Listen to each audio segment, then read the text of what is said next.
ආයුබෝවන් හොඳයි පුතාලා අපි දැන් පහුගිය වීඩියෝ වල සාකච්ඡා කළේ අපි මේ අපේ මාතෘකාව තමයි මුදල් සහ මූල්‍ය ආයතන පද්ධතිය කියන මාතෘකාව තමයි අපි සාකච්ඡා කරන්නේ. අපි පහුගිය වීඩියෝ වල පුතාලට සාකච්ඡා කළේ මුදල් නිබන්ධනය ආශ්‍රිතව අපි කතා කරපු දේවල් වලට අමතරව අපි බැංකු නිබන්ධනය ආශ්‍රිතව අපි සාකච්ඡා කරපු දේවල් තමයි මේ ලංකාවේ මූල්‍ය ආයතන පද්ධතිය තියෙන්නේ කොහොමද? එතකොට මේ මූල්‍ය ආයතන පද්ධතිය වර්ගීකරණය කරන්නේ කොහොමද? ඊට අමතරව ඒ මූල්‍ය ආයතන වලින් කෙරෙන කාර්යයන් මොනවද කියන එක පිළිබඳ දලා අවබෝධයක් ඕගලන්ට දුන්නා. දැන් අපි කතා කරා විශේෂිත බැංකුවල කාර්යයන්, මුදල් සමාගම් වල කාර්යයන්, කල්බදු ක්‍රමයේ පිළිබඳව. ඒ වගේම ව්‍යවසායක ප්‍රාග්ධන සමාගම්, එතකොට කොටස් වෙළඳපොළ අතරමැදියන්, කොටස් තරවකරුවන් පිළිබඳව, ඒකක භාර පිළිබඳව යනාදී කාරණාවන් පිළිබඳව අපි සාකච්ඡා කළා. වාණිජ බැංකු මාතෘකාවේදී අපි ලංකාවේ වාණිජ බැංකු 24ක් තියෙනවා. ඒ 24 මොනවද? ඒ දේශීය සහ විදේශීය වශයෙන් තියෙන්නේ වාණිජ බැංකුවක් ආරම්භ කිරීමේදී තිබිය යුතු මූලික අවශ්‍යතා පිළිබඳව සාකච්ඡා කළා. දැන් අපේ මේ මූල්‍ය ආයතන පද්ධතිය ඊටාම විශේෂිත තැනක් වාණිජ බැංකු වලට හම්බ වෙනවා. මොකද රටක ආර්ථිකයක මේ කොඳුනාරටිය වගේ තමයි මූල්‍ය ආයතන පද්ධතිය ඇතුලේ තියෙන වාණිජ බැංකු. ඒ නිසා වාණිජ බැංකු පිළිබඳ විශේෂ අධ්‍යයනයක් අනිවාර්යයෙන්ම දරුවන්ට විෂය නිර්දේශය ඇතුලේ දාලා දෙනවා. හරිද? ඒ නිසා වාණිජ බැංකුවක සේවාවන් පිළිබඳව අපි සාකච්ඡා කරන්න ඕනේ. දැන් මේකෙදී මේ ගොඩක් මේ පොත්පත්වල සහ ගුරු උගන්වනකොට මේ වාණිජ බැංකුවල සේවාවල් එක එක විදිහට වර්ග කරනවා. දැන් මමත් එක වර්ගීකරණයක් පාවිච්චි කරනවා. මම කියන්නේ මම හරි කියලා ඉවරලා මම විතරයි හරි කියලා. මම විතරයි හරි කියලා කියන්නේ මේ තවත් වර්ගීකරණ විවිධ වර්ගීකරණ පාවිච්චි කරන්න පුළුවන්. දැන් වාණිජ බැංකුවක සේවා ප්‍රධාන වශයෙන්ම අපිට දරුවනේ බෙදන්න පුළුවන් කොටස් දෙකකට. එකක් තමයි තැන්පතු ආශ්‍රිත සේවා තියෙනවා. තැන්පතු ආශ්‍රිත සේවා තියෙනවා. අනිත් එක ණය හා අත්තිකාරම් ආශ්‍රිත සේවා තියෙනවා. ණය ආශ්‍රිත සේවා කොහොත් කමක් නැහැ. ණය හා අත්තිකාරම් ආශ්‍රිත සේවා තියෙනවා. වාණිජ බැංකුවක් ගත්තාම වාණිජ බැංකුවක තියෙන ඊටාම සුවිශේෂී තැන්පතුව තමයි ජංගම ගිණුම්. අපි ආදරයට ජගිය කියලානේ කියන්නේ යාට. අපි චෙක්පත් පාඩමේ ඉඳලාම යාට කියන්නේ ජගී කියලා. ජංගම ගිණුමක් තියෙනවා නම් චෙක්පත් මගින් ගණතුරු කරන්න පුළුවන්. ජංගම ගිණුම් තියා ගන්න පුළුවන් එකම මූල්‍ය ආයතනය තමයි අනිවාර්යයෙන්ම වාණිජ බැංකුව. ඊට අමතරව ඒතර ඔබ දන්නවා ජංගම ගිණුමක් කියලා කියන්නේ චෙක්පත් මගින් ගණතුරු කරන්න පුළුවන් ගිණුමක් තමයි ජංගම ගිණුමක් කියලා කියන්නේ. ජංගම ගිණුමක් ආරම්භ කිරීමේ ප්‍රධාන පරමාර්ථය තමයි චෙක් ගණතුරු සිදු කිරීම. චෙක්පත් මගින් ගණතුරු සිදු කිරීම. විශේෂත්වය තමයි ජංගම ගිණුම ආරම්භ කරන එකට පොලියක් බැංකුවෙන් දෙන්නේ. ඒතර ඔයාලා බලන්න පොලියකුත් නැතුව මොකටද ජංගම ගිණුම දාන්නේ කියලා. ඒකේ තියෙනවා තව ප්‍රයෝජන. හරි අපි ඒව ජංගම ගිණුම් මාතෘකාවේදී සාකච්ඡා කරමු. ඇයි ජංගම ගිණුම පටන් ගන්න කියලා. ඊට අමතරව ඉතිරි කිරීමේ ගිණුම් පටන් ගන්නවා. ඉතිරි කිරීමේ ගිණුම් වල ඕන වෙලාවක සල්ලි ගන්න පුළුවන්. ඊටාම අඩු පොලියක් තමයි මේ දවස්වල 4ක් 3ක් වගේ තමයි පොලිය හම්බ වෙන්නේ. ඊට අමතරව පුතේ ස්ථාවර ගිණුම් තියෙනවා. ස්ථාවර ඉතිරි කිරීමේ ගිණුම්. ඒවා සාමාන්‍යයෙන් මාස 3 මාසේ ඉඳලා පටන් ගන්න පුළුවන්. මාසය, මාස 2, මාස 3, මාස 6, මාස 12, අවුරුදු එකමාර, අවුරුදු දෙක පහ ඕන කාලයකට. සාමාන්‍ය කෙනෙක් නම් සාමාන්‍යයෙන් 8කට වඩා අඩු පොලියක් දැන් මේ වෙනකොට ලැබෙන්නේ. මම මේ කතා කරන 2021 අවුරුද්ද පිළිබඳව. නමුත් ජ්‍යෙෂ්ඨ පුරවැසියට 15ක් විතර ලැබෙනවා. ජ්‍යෙෂ්ඨ පුරවැසියට ඒත් එයාට ලක්ෂ 15 උපරිම දාන්න පුළුවන් වෙන්නේ. ඔන්න වගේ ගිණුම් වර්ග 3ක් වාණිජ බැංකුවක් විසින් පවත්වාගෙන යනවා. දැන් අපි බලපත්ලාභී විශේෂිත බැංකුවක් ගත්තොත් එහෙම, ඒ කියන්නේ වාණිජ බැංකුවක් නොවන බැංකුවක් තමයි බලපත්ලාභී විශේෂිත බැංකුවක් කියලා කියන්නේ. බලපත්ලාභී විශේෂිත බැංකුවක් ගත්තොත් එහෙම මේ බලපත්ලාභී විශේෂිත බැංකුවට බෑ මේ ජංගම ගිණුම් කියන ඒවා පවත්වාගෙන යන්නේ. බලපත්ලාභී විශේෂිත බැංකුව කරන්නේ ඉතිරි කිරීම නිසා ස්ථාවර ගිණුම් පවත්වා ගැනීම තමයි මූලික වශයෙන්ම කරන්නේ. එතකොට ඊළඟ ණය සහ අත්තිකාරම් ගත්තාම ණය ආශ්‍රිත සේවා නැත්නම් අත්තිකාරම් ආශ්‍රිත සේවා ගත්තාම ඒක බෙදනවා කොටස් දෙකකට. එකක් තමයි බැංකු ණය තියෙනවා. ඊළඟට අයිරා පහසුකම් තියෙනවා. හරි? බැංකු ණය තියෙනවා, අයිරා පහසුකම් දෙන්නේ. ඒකෙත් පුතේ අයිරා පහසුකම් දෙන්නේ මේ ජංගම ගිණුම් හිමියන්ට විතරයි. ඒ අනුව විභාගෙදී ඇහුවොත් අයිරා පහසුකම් ලබා දෙන මූල්‍ය ආයතන විශේෂය මොකක්ද කියලා අනිවාර්යෙන් ඒක වාණිජ බැංකුව. මොකද වාණිජ බැංකුවක විතරයි ජංගම ගිණුමක් තියෙන්නේ. ජංගම ගිණුමක් තියෙන අයට විතරයි අයිරා පහසුකම් දෙන්නේ. ඒතකොට අයිරා පහසුකම් තියෙන්නේ වාණිජ බැංකුවල විතරයි. ඒ කියන්නේ ජංගම ගිණුම් හිමියන්ට දෙන ලෝන් එකක් තමයි අයිරා පහසුකම් කියලා කියන්නේ. මේ අයිරා පහසුකම් කියන පුතේ කොටස් දෙකකට බෙදෙනවා. හරි? මොනවාද මේ කොටස් දෙක? එකක් තමයි తాවකාලික අයිරා තියෙනවා. අනිත් එක තමයි ස්ථාවර අයිරා තියෙනවා. ඒක తాවකාලික අයිරා, අනිත් එක තමයි ස්ථාවර අයිරා. සාමාන්‍ය දැන් මෙහෙම ස්ථාවර අයිරාවක් කියන එක දිගු කාලයක් සඳහා ලබා දෙන මුදලක් තමයි ස්ථාවර අයිරාවක් කියලා කියන්නේ. ටිකක් පොලිය වැඩි. දැන් සාමාන්‍යයෙන් බැංකුවක තියෙන ණය මුදල් වලින් ඉහළම පොලියක් තියෙන්නේ ක්‍රෙඩිට් කාඩ් වලට, ණයපත් වලට. ණයපත් වලට අමතරව ඉහළම පොලියක් අය කරන්නේ අනිවාර්යයෙන්ම අයිරා වලට. එතකොට අපි අයිරාවක් කිල්ලුවොත් ස්ථාවර අයිරාවක් මේවට මම හිතන්නේ මේ POD කියලා බැංකුවෙන් කට්ටිය නම් කියන්නේ POD එකක් කියලා කියන්නේ මේකට කියන්නේ TOD එකක් කියලා. හරි OD කියලා කියන්නේ overdraft කියන එක. මේක temporary මේක permanent. ඒකයි POD TOD කියලා කියන්නේ. හරි. ඒතර අපි OD එකක් ඕනේ කියලා කිව්වහම බැංකුවෙන් අහනවා අපි ගියාම TOD එකද POD එකද ඕනේ කියලා අහනවා.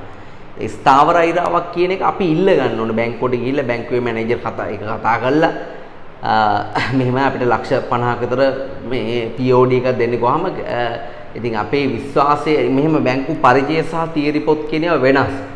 බැංකුවේ මැනේජර් ඉතින් ඇත්තටම අපි විශ්වාසයි නම් බැංකු මැනේජර් දෙනවා ඉතින්. එහෙම නැත්නම් අපිට කියනවා ඉඩමක් හරි මොකක් හරි එකක් මොගේජ් කරන්න ටක් ගාලා එතකොට දවස් දෙකකින් තුරින් ඊ සල්ලි ටික ගන්න පුළුවන්. ඒ කියන්නේ හදිස්සි අවස්ථාවට තමයි මේවා ගන්න. හරි අර ණයක් ගන්න ගියොත් එම දන්නවනේ පුතේ ලංකාවේ ණය ගන්න ගියොත් ඇත්තටම ලංකාවේ බැංකුවට ණයක් ගන්න ගියොත් හරි බැංකුවකට ණයක් ගන්න ගියාම අපිට ණය ගන්න තරම් අහේනියක් නැති බව බැංකුවට කියන්න ඕනේ. ඒ කියන්නේ මිනිස්සු කියන්නේ අපිට මේ දේපල තියෙනවා අර රබරොත් තියෙනවා මෙතන කුඹුරු තියෙනවා මෙහෙම ආදායම් තියෙනවා පිටරට ඉන්න දුව සල්ලි එවනවා. හරි ඒ වුණාට අපිට ණයක් ඕනේ. එහෙම කිව්වම තමයි බැංකුව ණය දෙන්නේ. ඉතින් මෙහෙමයි බැංකුව කැමති නැහැ ඉතින් ෆයිනෑන්ෂල් වශයෙන් ලොස් වෙන්න. ඒක ඉතින් බැංකුවත් එහෙම අහන්නේ අතිරේක ආදායම් තියෙනවද නැද්ද කියන කාරණේ. ඉතින් ස්ථාවර අයිරාවක් කියන එකේදී දරුවනේ අපි බැංකුවෙන් රික්වෙස්ට් කරන්න ඕන. ඉතින් ඒතකොට බැංකුව ගොඩක් කරලා ඇපයක් තියා ගන්නවා. ඉතින් පොලියක් සාමාන්‍ය කියන්නේ ණයකට බැංකු ණයට වඩා ලොකු පොලියක් අය කරනවා ඒකට. ටික ටික අපිට ගෙවාගෙන යන්න පුළුවන්. සාමාන්‍ය දින 90කට වඩා වැඩියෙන් ලැබෙනවා. ඒ කියන්නේ මාස 3කට වඩා වැඩිපුර කාලයකට ලැබෙනවා. මේ ස්ථාවර අයිරාවක් කියන එක. සාමාන්‍ය తాවකාලික අයිරාවක් කියන එක දින 90න් පල්ලෙහා. ඒ කියන්නේ මාස 3න් පල්ලෙහා තමයි හම්බ වෙන්නේ. ඒක හම්බ වෙන එකට අපි ඉල්ලන්නේ නැහැ ඉතින් බැංකුවේ. මේ ගොඩක් අය අයිරා පිළිබඳව සමහර අය පොඩ වැරදි හිතාගෙන ඉන්නවා. දැන් බැංකුවෙන් ඉල්ලන්න ඕනේ අයිරාවක් දෙන්නේ. දැන් ඔයා හිතන්න මම බැංකුවත් එක්ක ගනුදෙනු කරනවා කියලා අවුරුදු 5ක 6ක වෙලේ ඉඳන් බැංකුවත් එක්ක මම ගනුදෙනු කරනවා. ඊටාම විශ්වාසවන්තව ගනුදෙනු කරනවා. දැන් මගේ ගිණුමක් තියෙනවා කියලා හිතන්න මගේ ගිණුමක් තියෙනවා. ඒ ගිණුමේ බැරට තියෙනවා 50000ක්. රුපියල් 50000ක් තියෙනවා. ඊට පස්සේ මේක ඔයාට බැංකුවට ගියාම ATM මැෂින් එකේ පෙන්නන්නේ ඇක්චුවල් බැලන්ස් කියලා එකකුත් පෙන්නන්නේ කරන්ට් බැලන්ස් කියලා එකකුත් පෙන්නන්නේ. ඒ වගේ මේකේ භාවිත කරන්න පුළුවන් මුදල් 40000ක් තියෙනවා. මේ කියන්නේ මේ 50000න් 40000ක් මට පාවිච්චි කරන්න පුළුවන්. 10000ක් විතරම account එකේ තියන්න ඕනේ මිනිමම් බැලන්ස් එක. ඉතින් මම ඒව මුකුත් දන්නේ නැතුව රුපියල් 60000ක චෙක් එකක් නිකුත් කළා. හරි. ගිණුමේ තියෙන 50000යි මම 60000ක චෙක් එකක් දීලා. ඉතින් ඒ වෙලාවට බැංකුව මොකද කරන්නේ සාමාන්‍ය කස්ටමර්ව කන්ටැක්ට් කරගන්න පුළුවන් නම් කස්ටමර් කතා කරනවා. කතා කරලා කියනවා ඔයාගේ ගිණුමේ මේ චෙක් එකක් ඇවිල්ලා තියෙන එකට 60000ක් ගෙවන්න ඕන. ඔයාගේ ගිණුමේ තියෙන 40000යි පාවිච්චි කරන්න පුළුවන් සල්ලි. ඒක නිසා අපි 20000ක් ඔයාට OD එකක් දෙනවා. අර ඉල්ලලම නෙමෙයි අපි බැංකුවෙම කියනවා බැංකුව කියනවා අපි ඔයාට OD එකක් දෙන්නම් OD එකක් දීලා චෙක් එකට ගෙවන්නද කියලා අහනවා. ඒතර අපි ඕකේ එක දුන්නොත් හරි අපි කැමති අපෙන් අහන්න නැතුව ඉතින් දෙන්නේ නැහැ. ඒ කියන්නේ අපි ඉල්ලන්න ඕනේ ඒ බැංකුව අපිට කියනවා ඒක. අපි ඉල්ලීමක් කරන්නේ දෙන්න කියලා. බැංකුව ඉතින් අපිට ඔෆර් කරනවා මේක හොඳයි නං. අපේ account එකේ හොඳට transaction තියෙනවා නං. ඉතින් මේ වෙලාවට අපි කියනවා කමන්නේ අපිට දෙන්න කියලා. ඊට පස්සේ මේ චෙක් එකට ගෙවන්න පුළුවන්. ඒ නිසා මේ తాවකාලික අයලා නිර්වචනය කරනකොට ඔන්න ඔය කතාව පෙන්නන විදිහට නිර්වචනය කරන්න පුළුවන් නම් හොඳයි ඇත්තටම. ඒ කියන්නේ తాවකාලික අයලාවක් කියලා කියන්නේ ගිණුමේ ඇති ශේෂයේද ඉක්මවා හරි ගිණුමේ ඇති ශේෂයේද ඉක්මවා චෙක්පත් ලිවීමේදී බැංකුව විසින් ලබා දෙන පහසුකම්. හරි ගිණුමේ ශේෂයට වඩා චෙක්පත් අනකර ඇති අවස්ථාවකදී එම ශේෂය ගෙවීමට ලබා දෙන පහසුකම තමයි අයිරාවක් කියලා කියන්නේ. මේ తాවකාලික අයිරාවක් කියලා කියන්නේ. එතකොට මේ කෙටි කාලීන ණයක් නෙමෙයි අපි ඉල්ලලා ගන්න. ඔන්න ඔය දෙක පටල ගන්න එපා. හරි ඒ ස්ථාවර අයිරාව කෙලින්ම ගිහිල්ලා මෙච්චර මුදලක් ඕනේ කියලා කියනවා. නමුත් తాවකාලික අයිරාවේදී අපේ චෙක් එක කීයටද යන්නේ? මේ චෙක් එකට ගෙවන්න කීයද තියෙන්න ඕන බැලන්ස් එක ඉන්නේ බැලන්ස් එක විතරයි දාන්නේ. තේරෙනවද? ඉතින් එහෙම චෙක් දෙක තුනකට සමානවට සල්ලි දාන්න පුළුවන්. ඉතින් එතකොට අයිරාවක් දෙකක් තුනක් සෙට් කරනකොට බැංකුවෙන් කතා කරනවා අපිට. කතා කරලා ඒව සෙටල් කරන්න කියනවා. උදේට සාමාන්‍යයෙන් බැංකුවක මැනේජර් කෙනෙක් එක්ක මේ පුතාලා මොකක් හරි දෙයක් කතා කරන්න යනවා නම් මම කියන්නේ 12න් පස්සේ යන්න කියලා. හරි? මැනේජර් හම්බෙලා මොන හරි දෙයක් කතා කරන්න යනවා නම් 12න් පස්සේ යන්න. ඒ කියන්නේ මම අත්දැකීමෙන් එක කියන්නේ. හරිද? ඒකට හේතුව තමයි සාමාන්‍යයෙන් ඉතින් මම ඉස්සර වැඩ කරේ බැංකුවක කමර්ෂල් බැංකුවේ. ඉතින් මේ මැනේජර්ට මල පනිනවා. හරි? මේ මැනේජර් විතරක් නෙමෙයි දැන් අපේ ගෙදරත් බැංකුවක මැනේජර් කෙනෙක් ඉන්නවා. ඒ මැනේජර්ත් එහෙම තමයි. මේ ඒ කියන්නේ මේ සාමාන්‍යයෙන් උදේ බැංකුවට මැනේජර් ගිය ගමන්ම කරන්නේ මොකද්ද? ටටටක් ගාලා සිස්ටම් ඔන් කරලා මේ දවසේ OD ප්‍රමාණය. අද දවස් කියන්නේ මොකද OD එකක් දෙන්නේ බැංකුවේ ප්‍රධාන ශාඛාව හෝ ප්‍රධාන නිලධාරියෙක්ගෙන් අහලා නෙමෙයි. මේ ණය මුදල් දෙන්නේ ඉහළ නිලධාරියෙක්ගෙන් අහලා නෙමෙයි බැංකුවේ මැනේජර් හිතලා තමයි දෙන්නේ. බැංකු මැනේජර් තමයි මේ අයිරා දෙන්නේ. ඔයාලට තේරෙනවද? ඒතර මේ හදිසිරි මේ මුදල් නැති වුණොත් එහෙම බැංකු මැනේජර් අනිවාර්යයෙන් වග කියන්න ඕනේ. අමාරට අද අතින් ගෙවන්න නැහැ. ඒ නිසා උදේ පාන්දරම ආපු ගමන්ම කරන්නේ මොකද්ද? අර OD වලට සල්ලි අයිරාවට සල්ලි දාන්න තියෙන අය ඉන්නේ. මේ විදිහට බැංකුව සල්ලි ගෙවලා බැංකුව ඒ කියන්නේ මේ බැංකුවට සල්ලි දාන්න ඉන්න අය ඉන්නේ. එන්නේ අයට කෝල් කර උදේ පාන්දර ඉඳන්ම බනිනවා. හරිද? ඉතින් ඒ ඇස්සේ ඔයා ගිහලා මේ මිනිස්සයාගේ මේ රැවුල මෙහි ගිනි අරගෙන දුන් දානවා. මේ ගිනි පුළඟි පිට වෙනවා. ඔයා ගිහලා ඒකේ සුරුට්ටුවක් පත්තු කරන්න හදනවා. ඒක නිවන්නේ නැත. ඉතින් එතකොට ඒක නිසා උදේ පාන්දර කියලා වෙන විකාර අහන්න එපා. 11න් පස්සේ 12න් පස්සේ ගියාම ඔය වැඩේ සෙටල් වෙලා තියෙන්නේ. මං කියන්නේ මේ වෙන හදිස්සියක් නැත්තම්. හරි? තොන්නෝමයි අයිරාවල තත්ත්වෙ ළමයි. ස්ථාවර අයිරාවලට වඩා తాවකාලික අයිරාවලට පොලිය වැඩි. මේක ඉල්ලීමකින් තොර වුණත් ලබා දෙනවා. ස්ථාවර අයිරාවට අප තියන්න ඕනේ. මේකට අප තියන්නේ හුදෙක් විශ්වාසයෙන්ම තමයි දෙන්නේ. ඉතින් අඩු ගානේ ස්ථාවර අයිරාවක් දීලා ගෙවා ගන්න බැරිනොත් ළමයි වත්කම හරි විකුල්ල බැංකුවට කවර් කරගන්න පුළුවන්. తాවකාලික අයිරා එහෙම කවර් කරගන්න පුළුවන්. එහෙම කවර් කරගන්න බෑ. අන්න ඒකයි එතන තියෙන මේ අවාසි රිස්ක් එක මේ වැඩි රිස්ක් එකක් බැංකුව ගන්න හින්දා වැඩි පොලියකුත් ගන්න. අපයක්වත් නැතුව ණය දෙනකොට වැඩි පොලියකුත් අනිවාර්යෙන් ගන්න. ඉතින් නමුත් බැංකුවට ඊටාම ලාභදායකයි මේ අයිරා සැපීම කියන කාරණේ. ණය ගත්තාම ළමයිනේ ණය දැන් අයිරාවක් කියන එක පුතේ ණයක් සහ අයිරාවක් අතර තියෙන වෙනස අයිරාවක් දෙන්නේ ජංගම ගිණුම් හිමියෙක් විතරයි. ණයක් ඕනම කෙනෙක්ට දෙනවා. හරි ණය දෙන්නේ මොකක් හරි පර්පස් එකකට. ඒ කියන්නේ මොකක් හරි ණය ලබා ගැනීමේ චේතනාවක් තියෙනවා. ගියක් හදන්න, වාහනයක් ගන්න, කෘෂිකාර්මිකයටමක් ගන්න, ෆැක්ටරියක් දාන්න. ඒතොර මේ ණය මුදල මුදාහරින්නේ අධියරෙන් මුදාහරින්නේ. දැන් මේ ගියක් හදන්න ලක්ෂ 50ක් කිලෝ කියලා බැංකුව මුලින්ම ලක්ෂ 50ක් දෙන්නේ නැහැ. හරි ඔයාගේ නිවස හදන්න ඇස්තමේන්තුව ලක්ෂ 100ක් ගිහලා තියෙනවා කියලා දාන්නකො. ඒ ඇස්තමේන්තුවෙන් 60යි නිතරම බැංකුව දෙන. ඒ කියන්නේ බැංකුව ලක්ෂ 60ක් දෙනවා. ඔයා 40ක් අතෙන් දා ගන්න ඕනේ. හැම වියදමකදීම ඔයා එක කරන්න ඕනේ. ඒ කියන්නේ ෆවුන්ඩේෂන් එක දානවාට ලක්ෂ 10ක් යනවා කියලා පෙන්නනවා නම් ලක්ෂ 10ක් යනවා කියලා ඔයා කියනවා නම් බැංකුවේ ඒ අදිරියේදී ඔයාට දෙන්නේ ලක්ෂ 6යි. ඊටු 4 ඔයා දාගෙන ෆවුන්ඩේෂන් එක දැම්මට පස්සේ ඒගොල්ලන්ගේ නිලධාරීන් ගෙවිලා මේක විමර්ශනය කරලා බලනවා. බලලා තමයි ඊළඟ ලෝන් එකේ අදිර දෙන්නේ. ඒ කියන්නේ බැංකුව බලනවා Tamanට නැති වෙන්න තියෙන ප්‍රමාණය පුළුවන් තරම් අඩු කරගන්න. මුළු සල්ලි ටික ඔක්කොම දීලා මේ මනුස්සයා නැතිමංගස්ථාන කළොත් එහෙම බැංකුවට කෙලින්ම ලක්ෂ මේ 60ම පාඩු. හැබැයි ෆවුන්ඩේෂන් එක දාලා ගේ හැදෙනවද කියලා බලලා ඒ ගේ හැදෙනවා නම් රිස්ක් එකක් නැහැනේ ඇත්තටම. නේද? ඒ වගේ වෙලාවට බැංකුව මේ ටික ඉස්සරම ලෝන් එක ටික තමයි දෙන්නේ. ඒ කියන්නේ නිශ්චිත කාර්යයක් සඳහා තමයි ණය ගන්න. එම කාර්ය සඳහාම වියදම් කරන්න ඕන. අයිරා එහෙම නිශ්චිත වැඩකට කියලා ගන්න. අයිරා අරගෙන රාබිව්වත් බැංකුවට කමන්නේ. මිනිස්සු අයිරා අරගෙන රාබිව්වත් බැංකුව හොයන්නේ නැහැ. බැංකුවට මුදල් ටික ලැබෙන්න ඕනේ. දවසට ලැබෙනවා නම් එච්චරයි. ණයවල එහෙම නැහැ. හරි ණය සාපේක්ෂව අඩු පොලි අනුපාතයක් දිගු කාලීන අප අනිවාර්යෙන්ම තියන්න ඕන ණය ගන්නකොට. අයිරා එහෙම නෙමෙයි. අයිරා කියන්නේ අයිරා වල පොලිය සාපේක්ෂව වැඩි. අප නොතියත් ගන්න පුළුවන් සමහරකට. අයිරා දෙන්නේ ජංගම ගිණුම් හිමියන්ට විතරයි. ණය ඕන කෙනෙක්ට ගන්න පුළුවන්. ජංගම ගිණුමක් නැතත් ඒ කෙනාට ගන්න පුළුවන්. ණයවල කොටස් දෙකක් තියෙනවා පුතේ. එකක් තමයි తాවකාලික අයිරා తాවකාලික ණය සෝරි මට වැරදුනා. සෝරි. ණය වර්ග දෙකක් තියෙන එකක් තමයි ව්‍යාපාරික ණය තියෙනවා. අනිත් එක තමයි පුද්ගලික ණය තියෙනවා. හරි? ව්‍යාපාරික ව්‍යාපාරික ණය තියෙනත් පුළුවන් පුද්ගලික ණය නැත්නම් විකුණුම් ණය කියලා කියන කමන්නේ පුද්ගලික ණය කියලා කිව්වම අපි ව්‍යාපාරික ණය කියලා කියන්නේ මේ බිස්නස් පර්පස් එකේ ණය. හරි? දැන් ෆැක්ටරියක් හදන්න, ෆැක්ටරි එකට වාහනයක් ගන්න, ඒ වගේ මේ කුෂිකාර්මික ඉඩමක් මිලදී ගන්න වගේ දේවල් වලට ඒතර ව්‍යාපාරික චේතනාවෙන් ගන්න ඒවා බිස්නස් ලෝන්. ඒවත් ටිකක් අඩු පොලියකට නම් මොකද මනි බල්ක් එකක්. ඒ කියන්නේ මුදල් තොගයක් කියන්නේ. කෝටි 25 30 ඒ වගේ මුදල් තොගයක් ගන්න. ඒතර අඩු පොලියකට තමයි සාමාන්‍යයෙන් දෙන්නේ. පුද්ගලික ණයක් කියන්නේ වාහනයක් ගන්න, ගෙයක් හදා ගන්න, ඒ වගේ දෙයකට ගන්න ණයකට ටිකක් වැඩිපුර පොලියක් ගන්න. ඒ සාමාන්‍යයෙන් ඕනම වාණිජ බැංකුවක ලංකාවේ තියෙන ඕනම වාණිජ බැංකුවක තියෙන ප්‍රධාන සේවා තමයි මේවා පොතේ. මේ වෙලාව ප්‍රධාන සේවා. විභාගෙදී වාණිජ බැංකුවක ප්‍රධාන සේවා ඇහුවොත් ඔයා මෙන්න මේ විදිහට ගැලීම් සරහන අද ගන්න පුළුවන් වෙන්න ඕනේ. ඒ කියන්නේ තැම්පතුයි ණයයි. ණයහාත්තිකාරම්. ණයහාත්තිකාරම් බෙදනවා ණය සහ අයිරා කියලා. අයිරා බෙදනවා తాවකාලිකයි ස්ථාවරයි කියලා. ණය බෙදනවා ව්‍යාපාරිකයි පුද්ගලිකයි කියලා. තැම්පතු වර්ග තුනයි ජංගම ගිණුම්, ඉදිරි කිරීම ගිණුම් සහ ස්ථාවර ගිණුම්. රයිට්. අපි දැන් මේ ටික ලියාගෙන ඊටු ටික ටික සාකච්ඡා කරමු. හරි? හරි. ඔයා පෙළන්න පිටු අංක පුතාලගේ 17 පිටු අංක 17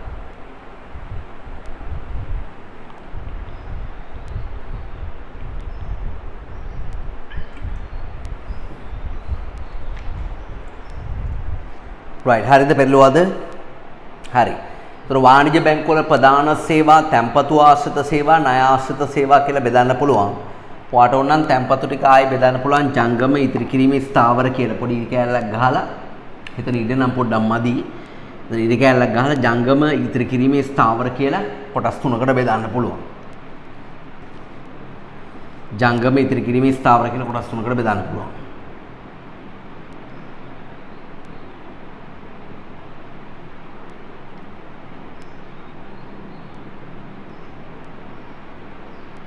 හරිද? ඊට පස්සේ ණය ආශ්‍රිත සේවාත් උනම් බෙදන්න පුළුවන් පුතේ ණය සහ අයිරා කියලා බෙදන්න. ණය ආශ්‍රිත සේවා ණය සහ අයිරා කියලා බෙදන්න. ඒ ඇති ව්‍යාපාරික පුද්ගලික ඕනේ.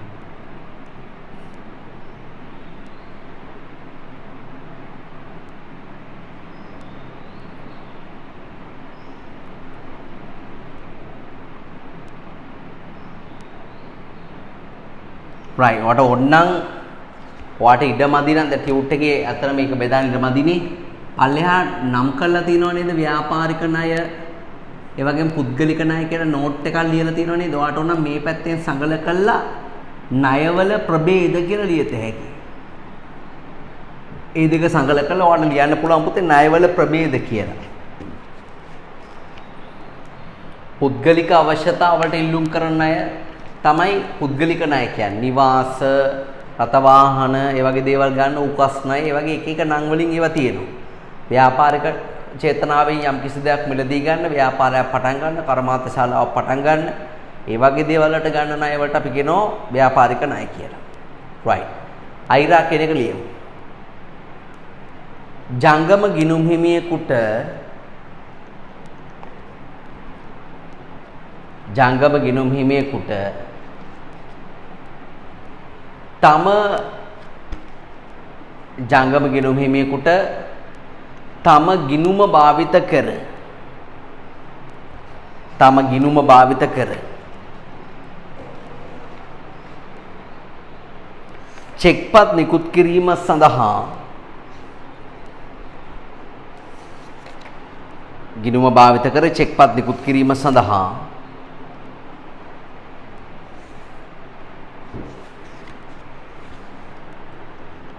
චෙක්පත් නිකුත් කිරීම සඳහා ලබා දෙන ණය විශේෂයයි. ලබා දෙන ණය විශේෂයයි. right. පල්ලෙහා අභ්‍යාසයට යමු. අයිරාවක ප්‍රභේද නම් කරලා පැහැදිලි කරන්න තියෙනවා. පළවෙනි එක ලියන්න ස්ථාවර අයිරා. අංක 1 ලියන්න ස්ථාවර අයිරා.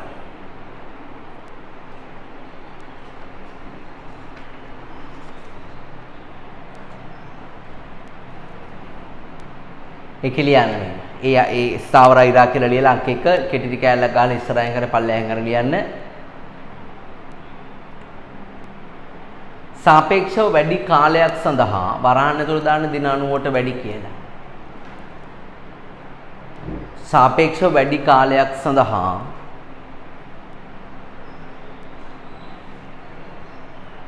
ජංගම ගිනුම් හිමියෙකුට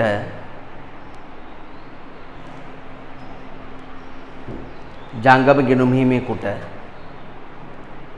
නිකුත් කරන ණයයි.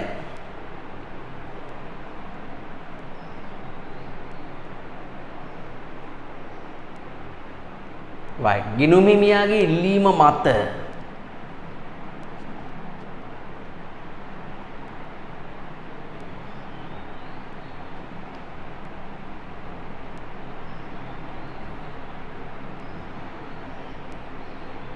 ගිනුම් හිමියාගේ ඉල්ලීම මත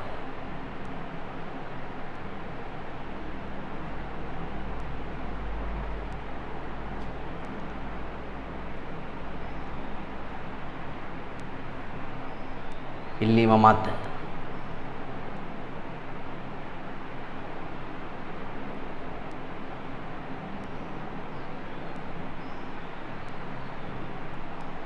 අප සහිතව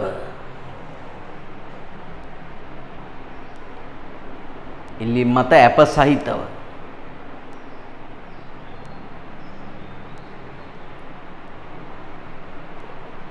මෙම ණය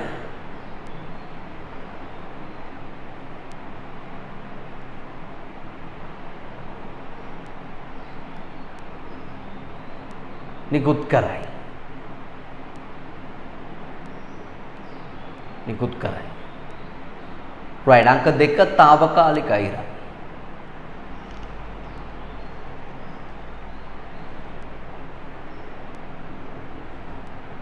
එගිලියන්න මෙම ජංගම ගිනුම් හිමියෙකු විසින්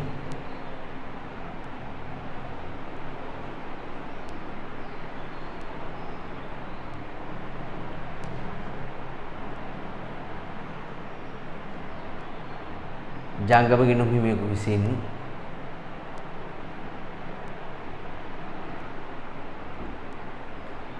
තම ගිනුමේ ශේෂයේද ඉක්මවමින්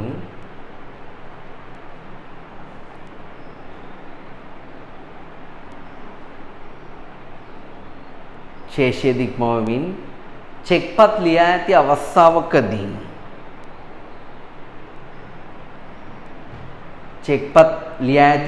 අවස්ථාවකදී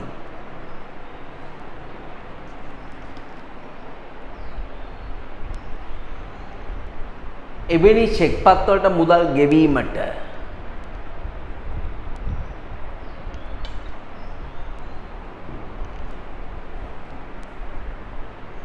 බැංකුව නිකුත් කරන අයිරා විශේෂයයි.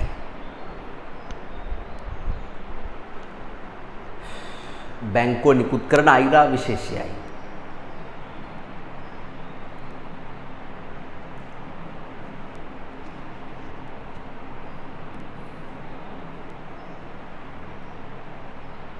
මේවා විශ්වාසයේ මත පදනම්ව ඉල්ලීමකින් තොරවද ලබා දේ.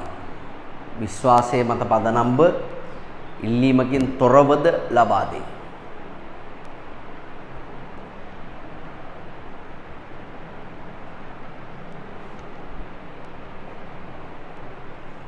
right ඊට පස්සේ අයිරාවක් සහ බැංකු ණයක් අතර වෙනස්කම් මොනවද කියලා අහනවා. හරි අපි දෙපැත්තට දාලා ලියමු. පළවෙනි පැත්තේ අයිරා, දෙවෙනි පැත්තේ බැංකු ණය.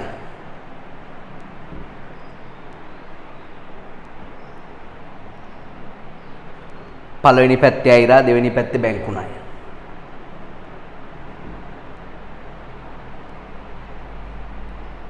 අයිරා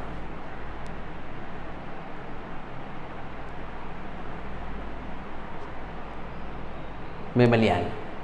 අයිරා ජංගම ගිනුම් හිමියන්ට පමණක් නිකුත් කරයි. ජංගම ගිනුම් හිමියන්ට පමණක් නිකුත් කරයි. අනිත් පැත්තේ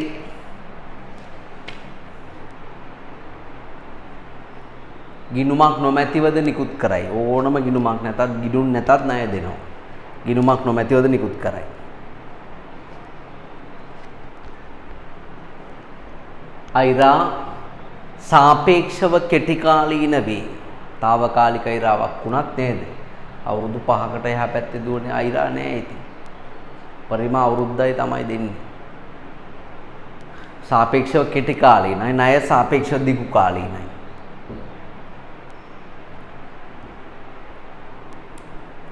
අයිරා ඉහළ පොලියක් අය කරයි. අනිත් පැත්තේ සාපේක්ෂව පහළයි.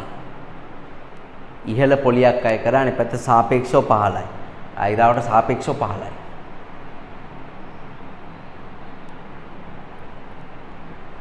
අයිරා අප තැබීමකින් තොරවද එම ලියමු. අප තැබීමකින් තොරවද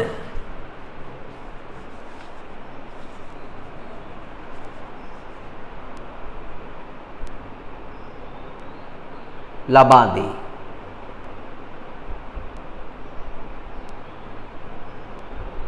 අප තැබීමකින් තොරවද ලබා දේ.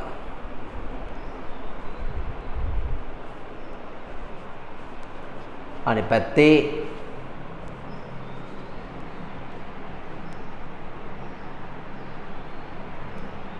අප තැබීම අනිවාර්ය වේ. අප තැබීම අනිවාර්ය වේ.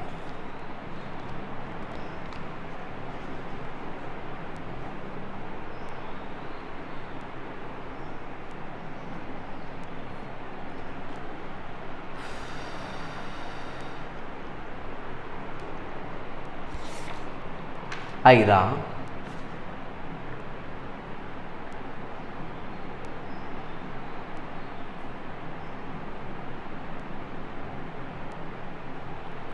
ඕනෑම කාර්යයක් සඳහා භාවිත කළ හැක.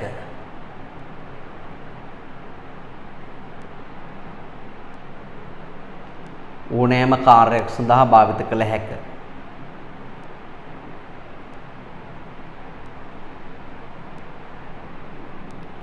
ණය අනුමත කාර්ය සඳහා පමණි. අනුමත කාර්ය සඳහා පමණි.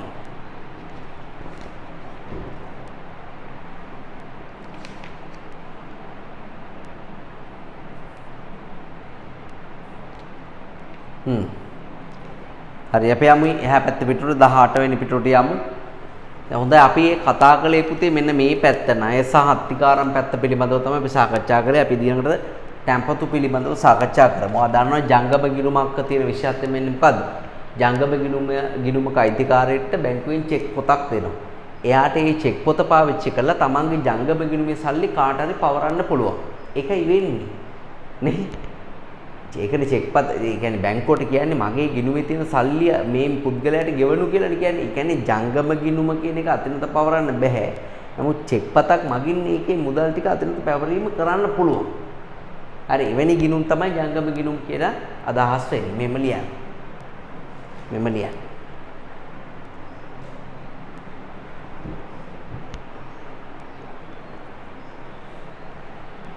මෙම ලියන්න.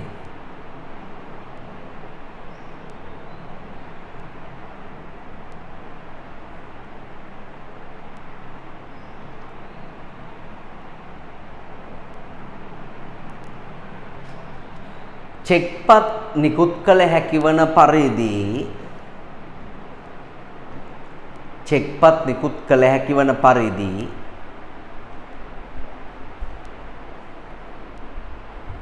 වාණිජ බැංකු තුල ආරම්භය හැකි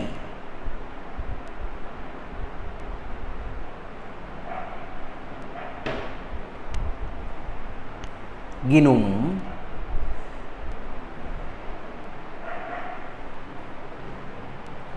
ආරම්භය හැකි ගිණුම්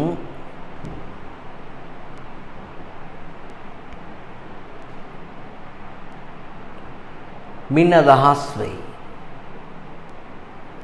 මින දහස් වෙයි.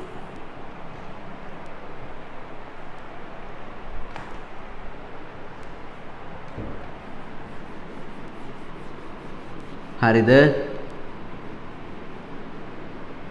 හරි මම පුතාලට ජංගම ගිණුමක් පිළිබඳව පොඩ්ඩක් කරුණු කාරණා ටිකක් තියෙනවා කියලා දීලා ඉන්න. හරි. පුතාලා දැන් දන්නවා ජංගම ගිණුමක් පටන් ගන්න පුළුවන් වෙන්නේ වාණිජ බැංකුවක විතරයි. ඒකට හේතුව තමයි චෙක්පත් වලින් ගනුදෙනු කරන්න තමයි අපි ජංගම ගිණුම් කියන ඒවා පටන් ගන්න. නේද? ඊළඟට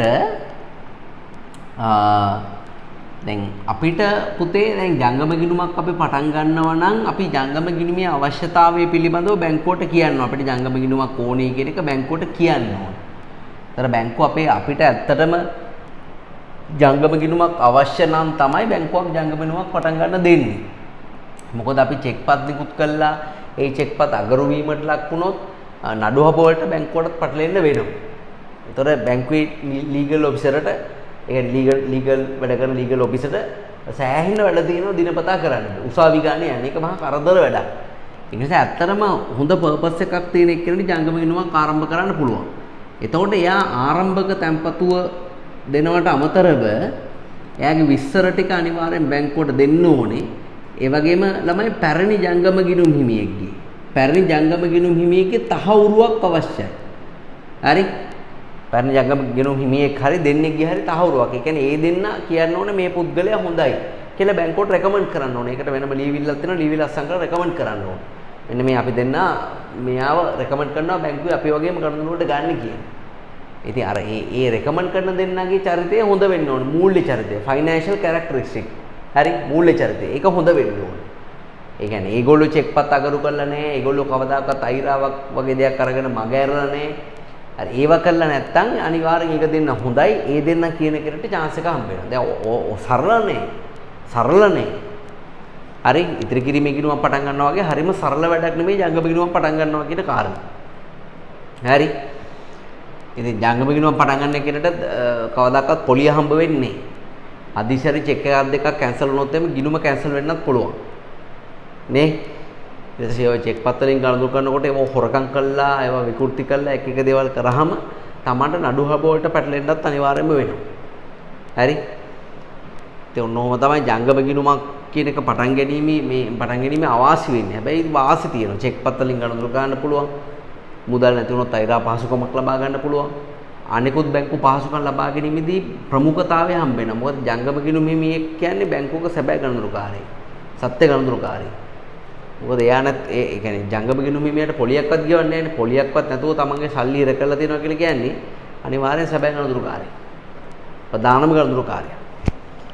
ඉතින් අනිකුත් ණයක් කරවම ක්‍රෙඩිට් කාඩ් එකක් ණයක් කිල්ලුවොත් අර බැංකුව බෑ කියන්න බෑ. මොකද ජංගම ගිණුමක් තියෙන එකට එහෙම බෑ කියන්න බෑ. හරි හොඳ ඇක්ටිව් එකේ ගිණුම තියෙනවා. තොනෝ තමයි තියෙන මේ ජංගම ගිණුම වල තියෙන වාසිදායක කාරණාවන් වෙන්නේ. හරි. එමනම් අපි බලමු මේ කොටස.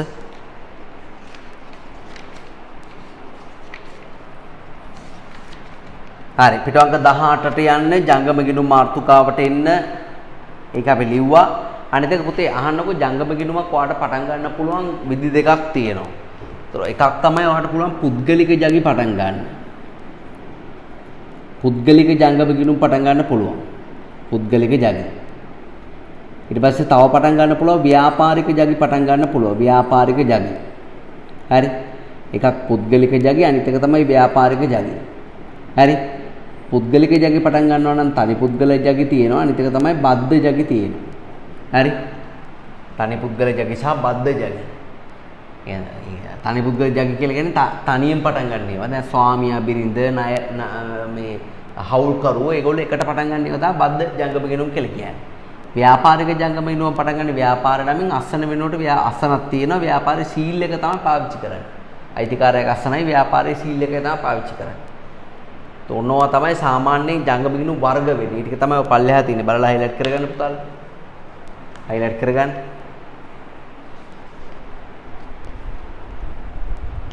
හරිද? ඊට පස්සේ අපි ලියමු ජංගම ගිණුමක් භාවිත කිරීමේ වාසි.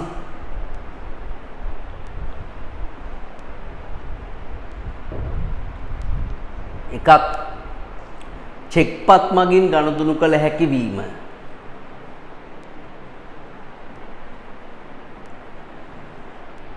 චෙක්පත් මගින් ගනුදෙනු කළ හැකි වීම.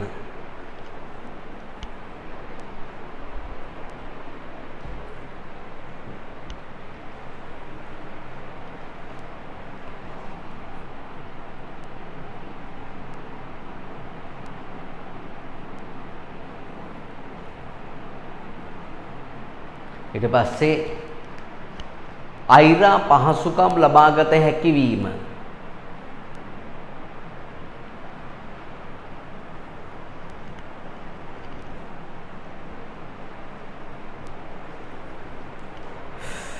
අයිරා පහසුකම් ලබාගත හැකි වීම.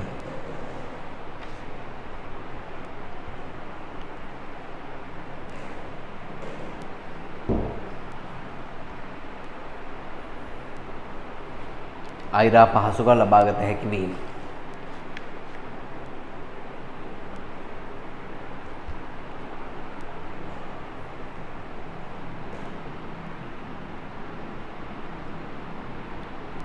ඊට පස්සේ බැංකු පහසුකම් ලබා ගැනීමේදී ප්‍රමුඛතාවයේ හිමිවීම.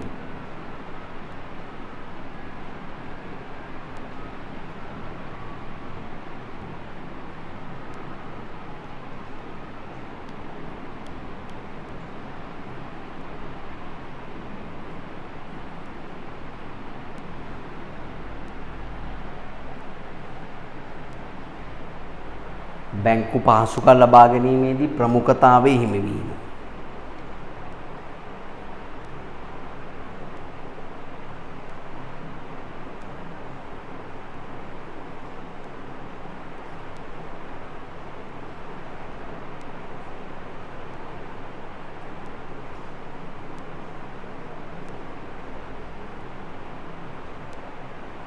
ප්‍රමුඛතාවයේ හිමිවීම.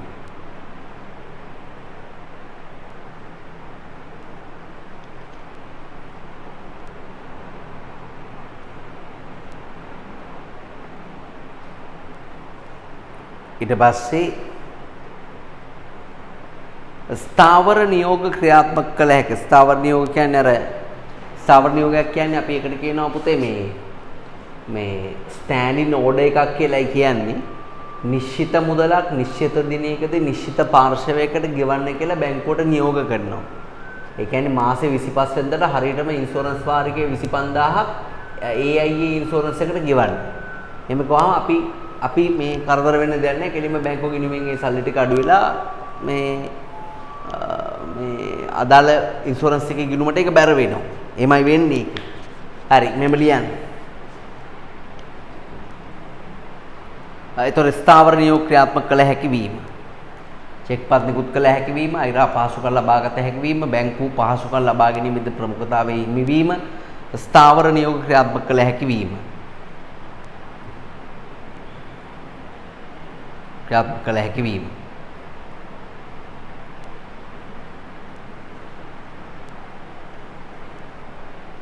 විස්තරාත්මක බැංකු ප්‍රකාශන ලබාගත හැකි වීම. විස්තරාත්මක බැංකු ප්‍රකාශන ලබාගත හැකි වීම.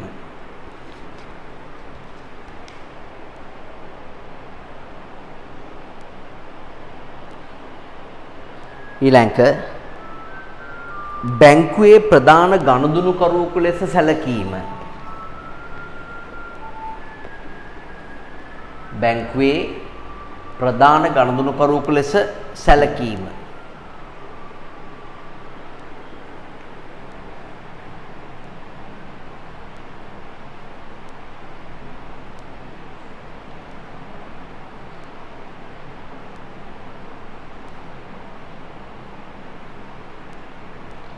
right ජංගම ගිණුමක් නඩත්තු කිරීමේ අවාසි වලට අවාසි එකක් පොලිය හම්බ වෙන්නේ අපිට කවදාකවත්. අනිත් එක තමයි විවිධ ගාස්තු අය කරනවා. අයිරා පොලි චෙක් පොත් ගාස්තු ඒ වගේ විවිධ ගාස්තු අය කිරීම සිද්ධ වෙනවා. අනිත් එක චෙක් පතක් එහෙම අගරුණොත් ගිණුම කැන්සල් වෙන්නත් පුළුවන්. එකක් විතරක් අගරුණාට එහෙම වෙන්නේ. එකක් දෙකක් අගරුණොත් ගිණුම කැන්සල් කරලා දානවා බැංකුවෙන් අනිවාර්යයෙන්ම. right ඒවා highlight කරගන්න. ඊට පස්සේ අපෙන් අහනවා ස්ථාවර නියෝග ගැන කුමක් අදහස් වන්නේද කියලා. මෙහෙම ලියන්න. මෙහෙම ලියන්න.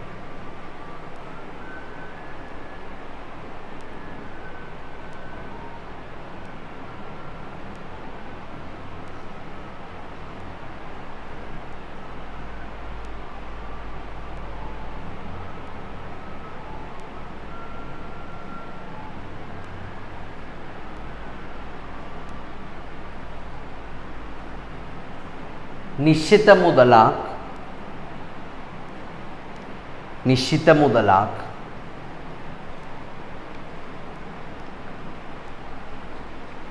නිශ්චිත දිනයකදී නිශ්චිත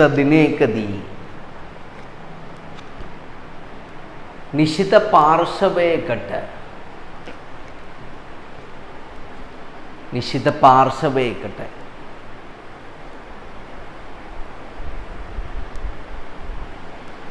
ගෙවන ලෙස සඳහන් කරමින්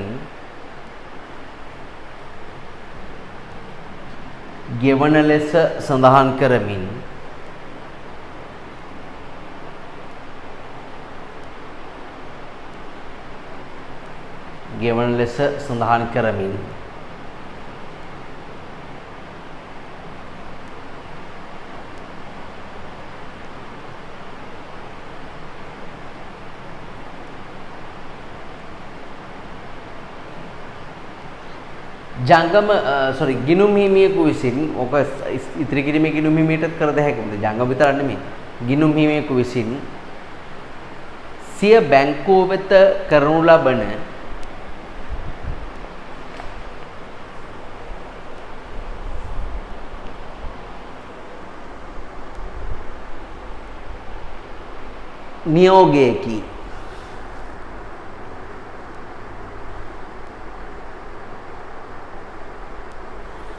නියෝගයකි.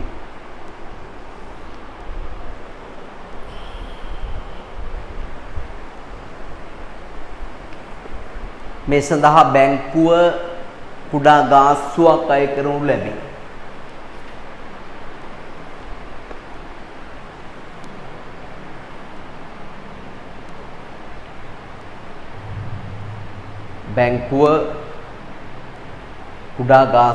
කරනු ලැබේ.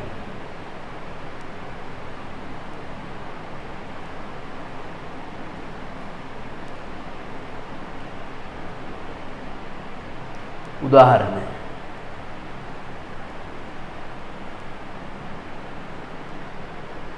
සෑම මාසයකදීම සෑම මාසකම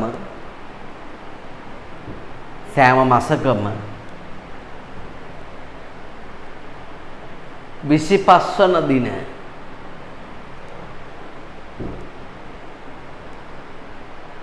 රුපියල් 25000ක රක්ෂණ වාරිකයක්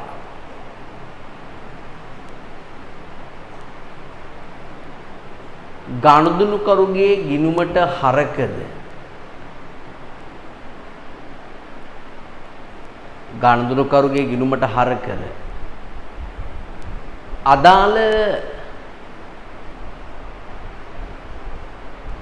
අදාළ රක්ෂණ සමාගමේ ගිණුමට බැර කිරීම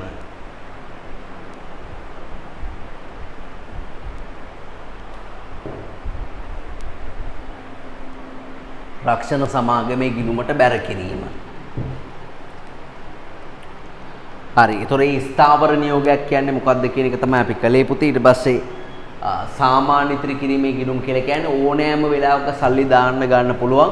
බැංකුවට යනවා, අදාළ ෆෝම් සෙට් එක පුරවලා ඊට පස්සේ අවම තැන්පතුවත් එක්ක බැංකුවට දුන්නා බැංකුව පාස් පොතක් දෙනවා. අපිට පාස් පොත නැතුව බැංකු ප්‍රකාශයක් ඉල්ලන්නත් පුළුවන්. ගොඩක් වෙලාට ATM කාඩ් එකකුත් හම්බ වෙනවා.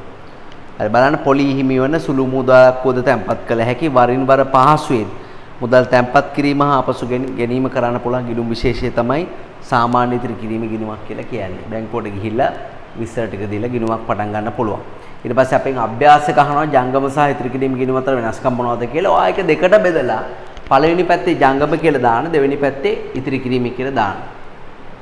පළවෙනි පැත්තේ ජංගම කියලා දාන්න, දෙවෙනි පැත්තේ ඉදිරි කිරීමේ කියලා දාන්න.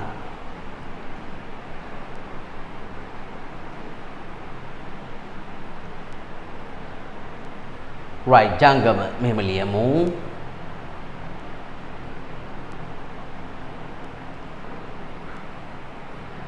චෙක්පත් නිකුත් කළ හැක ජංගම.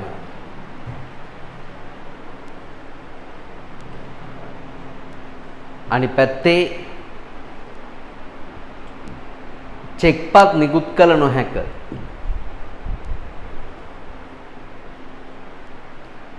චෙක්පත් නිකුත් කළ නොහැක.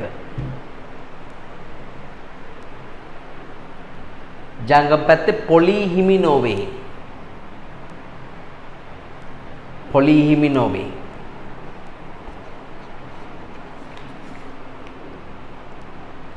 අනිත් පැත්තේ පොලි හිමි වේ.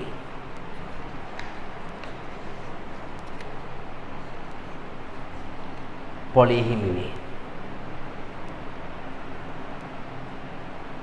ජංගම ගිණුම ආරම්භ කිරීම සාපේක්ෂව අසීරුය.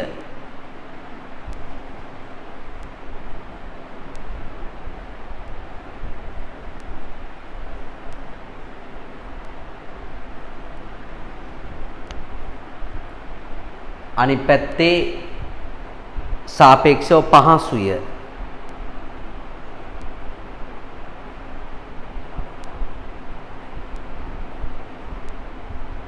ජංගම ගිණුම ආරම්භක තැන්පතුව ඉහළ අගයක් ගනී.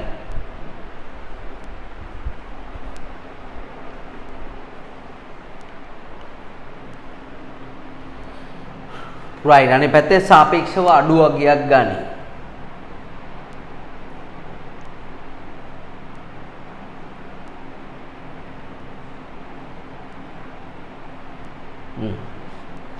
ඔන්නෝගේ වෙනස්කම් ජංගම සහ ඉතිරි කිරීමේ ගිණුම් අතර තියෙනවා. ස්ථාවර තැන්පතු ගිණුම තමයි ඊළඟට අපි කතා කරන්න යන ගිණුම් වර්ගය වෙන්නේ. ස්ථාවර තැන්පතු ගිණුමක තියෙන විශේෂත්වය තමයි ඒකේ නිශ්චිත මුදලක් නිශ්චිත කාලයකට පවත්වාගෙන යනවා. සාමාන්‍ය මාස 1 ඉඳලා අවුරුදු 5 විතර වෙනකන් වන කාලයන් වලට ස්ථාවර ගිණුම් පටන් ගන්න පුළුවන්. ඉතින් හැබැයි givisගත්ත කාලෙට ඉස්සෙල්ලා සල්ලි ගන්නවා නම් පොලිය අඩු වෙනවා. ඒ කියන්නේ අපි අවුරුද්දකට පටන් අරගෙන මාස 6කින් සල්ලි ගන්න හදුවොත් එහෙම අනිවාර්යෙන් අපේ පොලිය කියන එක අඩු වෙලා තමයි ඒ සාමාන්‍ය normal saving එකේ පොලිය තමයි අපිට හම්බ වෙන්නේ. ඒ සාමාන්‍ය ඉදිරි කිරීමේ ගිණුමක 4%යි ස්ථාවර ගිණුමේ 6%යි කියලා හිතන්නකෝ. අපි හදිස්සිය සල්ලි ගන්නවා නම් අපිට 6%ට නෙමෙයි කැල්කියුලේට් කරන්නේ 4%ට තමයි කැල්කියුලේට් කරන්නේ. හරි ඔන්නෝමයි ඒ වගේ තාත්තේ ඉතින් පොතක් හම්බ වෙන්නේ නැහැ සැරෙන් සල්ලි දානවා ගන්නව නෙමෙයිනේ. ස්ථාවර තැන්පතු සහතිකයක් තමයි හම්බ වෙන්නේ. හරි එමනම් බලන්න ස්ථාවර තැන්පතු ගිණුම යම් නිශ්චිත මුදල් ප්‍රමාණයක් givisගත් කාලයක් සඳහා අඛණ්ඩව පවත්වා ගත යුතු සාපේක්ෂව ඉහළ පොලියක් අනුව තැන්පත් කරන ගිණුම් තමයි ස්ථාවර තැන්පතු ගිණුම් කියලා කියන්නේ. හරි ලක්ෂණ ලියන්න. ඉහළ පොලියක් හිමිවීම සාපේක්ෂව ඉහළ පොලියක් කියලා දාන්න. සාපේක්ෂව ඉහළ පොලියක් හිමිවීම.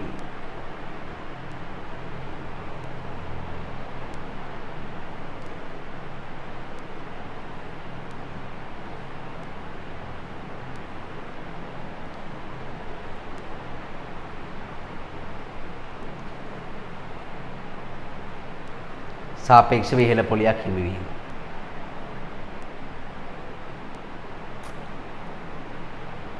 ඊට පස්සේ ඊළඟ එක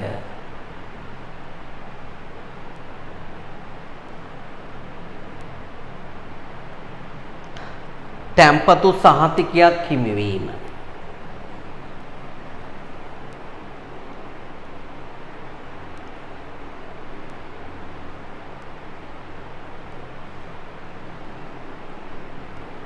තැන්පතු සහතිකයක් හිමිවීම.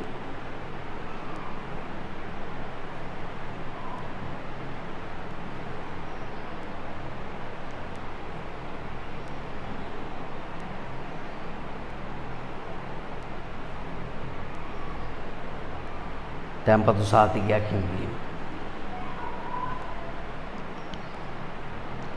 ඊට පස්සේ වරින් වර මුදල් තැන්පත් කිරීම සිදු කළ නොහැක.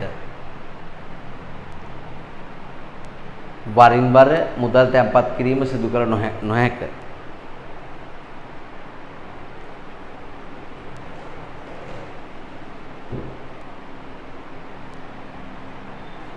නියමිත කාලයට පෙර ආපසු ලබාගත හොත් ඊළඟ ලක්ෂණය.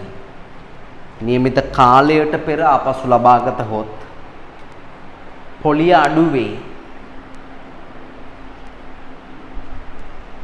පොලිය අඩු වේ.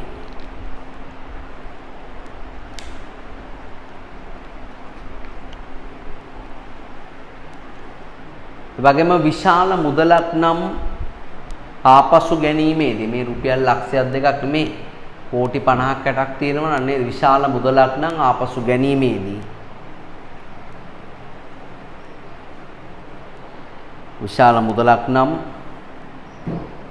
ආපසු ගැනීමේදී නැවත ආපසු ගැනීමේදී පූර්ව දැනුවත් කිරීමක් සිදු කළ යුතුයි. ඒ කියන්නේ බැංකුවට කලින් කියන්න ඕනේ.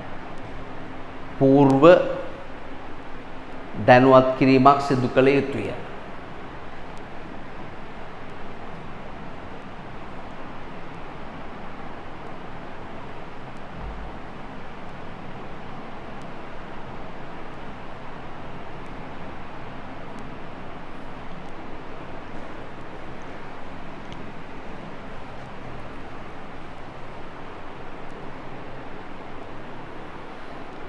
right.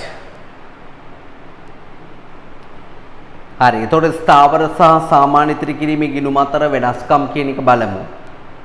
ස්ථාවර ගිණුමේ නිශ්චිත මුදලක් රඳව ගන්නවා. ඉතිරි කිරීමේ ගිණුමේ නිශ්චිත මුදලක් තියාගන්නේ වරින් වර එක වෙනස් වෙනවා. ස්ථාවර ගිණුමේ පොලිය වැඩි, ඉතිරි කිරීමේ ගිණුමේ පොලිය අඩුයි.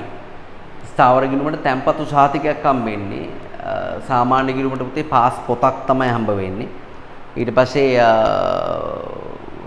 මේ මොනවාද ආපසු ගැනීමේ සමාට කලින් දැනුම් දෙන්න ඕනේ විශාල මුදලක් නම් සාමාන්‍ය ගිණුමේ එහෙම දැනුම් දීමක් කරන්න අවශ්‍යතාවයක් නැහැ. හරි. එතකොට ඒවා තමයි සාමාන්‍යයෙන් ඕගලන්ට අර කියලා දෙන්න තියෙන මේ වාණිජ බැංකුවක තියෙන ප්‍රධාන සේවා පහසුකම් ටික. දැන් අපි කතා කළේ ප්‍රධාන සේවා පහසුකම් කිව්වහම දරුවනේ ඒ ප්‍රධාන සේවා පහසුකම් බෙදනවනේ එකක් තැම්පතු සහ අනිත් එක තමයි ණය කියන එක. ණය බෙදනවා ඒ කියන්නේ ණය හා අත්තිකාරම් බෙදනවා ණය සහ අයිරා කියලා. අයිරා తాවකාලික ස්ථාවර කියලා බෙදුනා. අපි ඒව සාකච්ඡා කළා. ගිණුම් වර්ග ජංගම ස්ථාවර සහ සාමාන්‍ය කියලා ගිණුම් වර්ග තුනක් තියෙනවා. අපි ඒ ගිණුම් වර්ග තුන පිළිබඳව සාකච්ඡා කළා.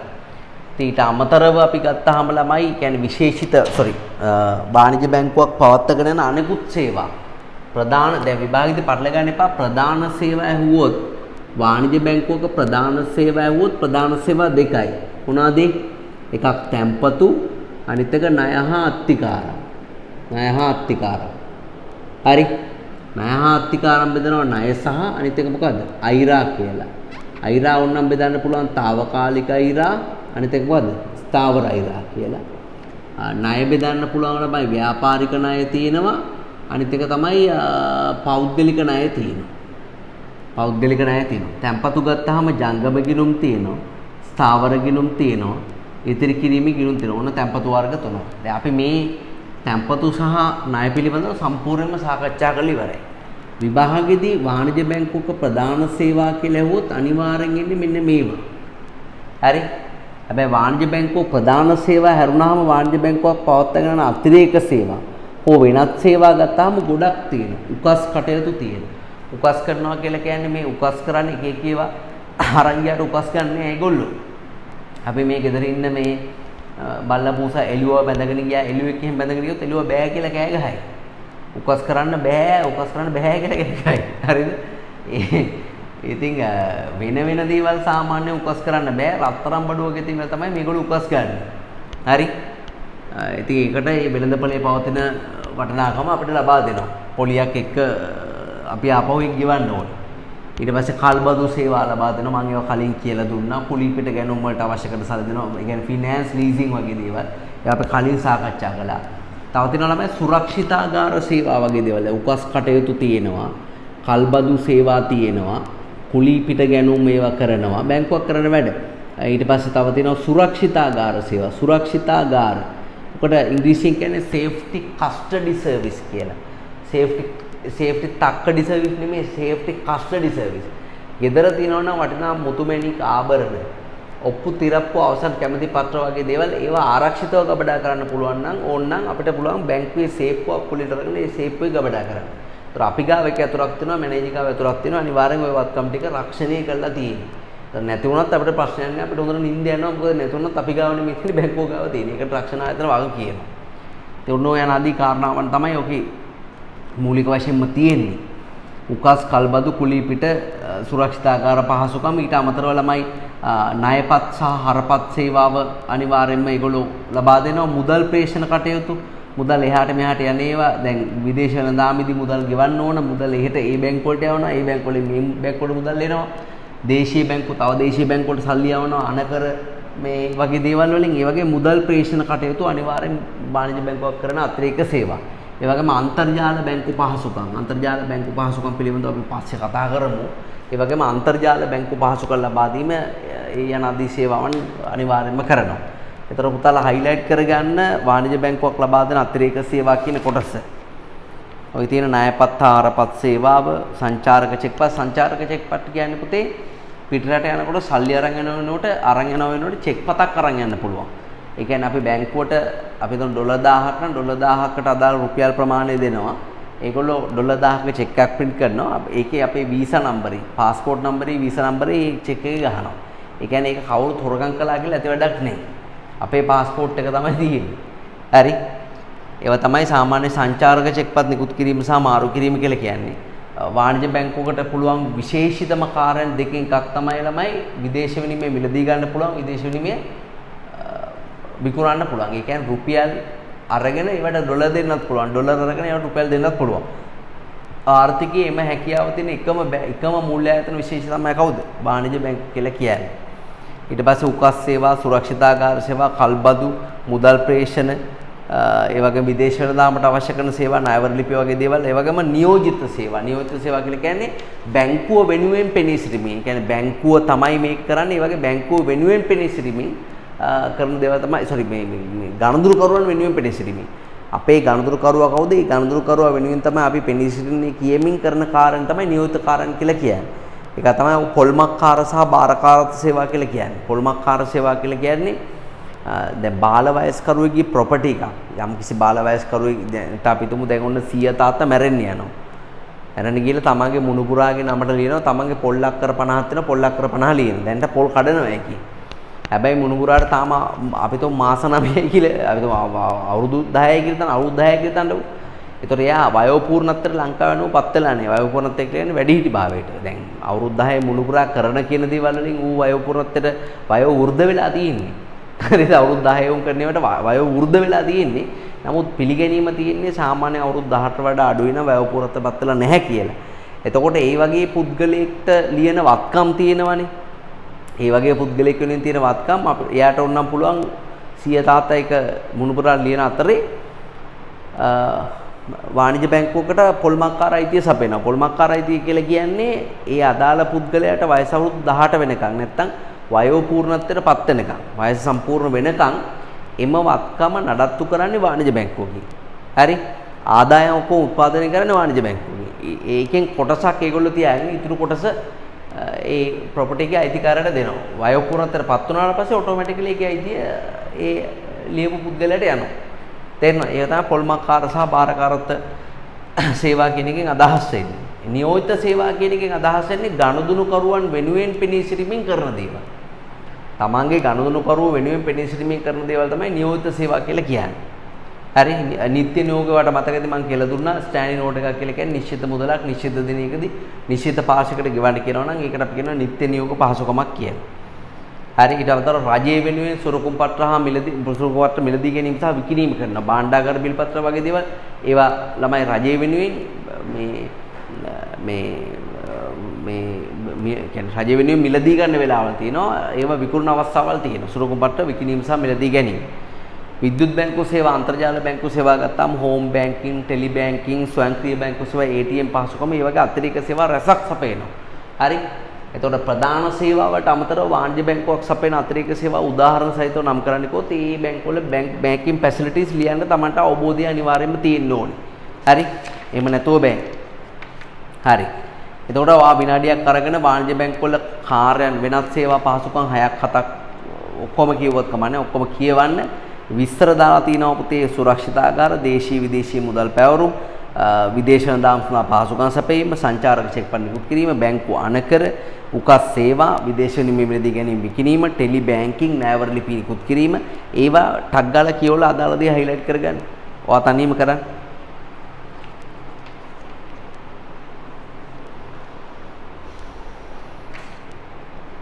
තනියම කරන්නේ.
හරි පුතාලා අපරාධ වීඩියෝ එක නතර කරලා බලන්න ඕක. හරිද? වීඩියෝ එක නතර කරලා බලන්න. ඊට පස්සේ ආපහු බලලා වීඩියෝ කොන් කරන්න. හරි. ඔය ෆැසිලිටි ටික කියෙව්වහම ඔබට ලැබෙනවා මේ දල අවබෝධයක් ලැබෙනවා ඇති මොකද්ද මේකෙදි වෙන්නේ කියලා මම කියලා දුන්න ටිකම තමයි.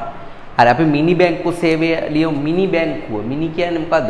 මෝචරියටද? මිනි කියලා කියන්නේ මිනි කියන්නේ මිනි බැංකුව. මිනි කියන්නේ පොඩි. මිනි කාර් කියන්නේ පොඩි කාර්. හරි මිනි බාර් කියන්නේ පොඩි කන්න බොන්න තියෙන පොඩි දනක්.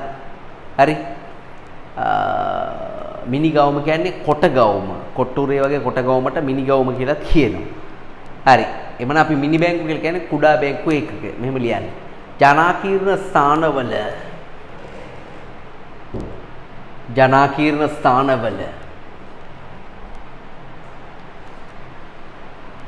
සීමිත බැංකු පහසුකම් සැපයීම සඳහා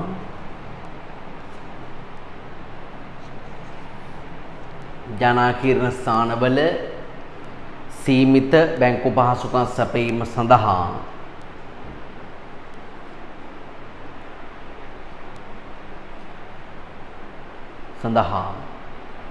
ස්ථාපනය කර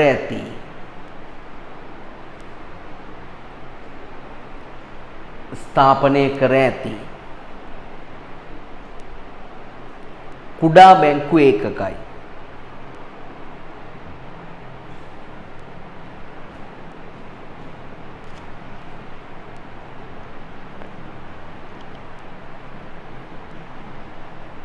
ගිණුම් ඇරඹීම, කාඩ්පත් නිකුත් කිරීම,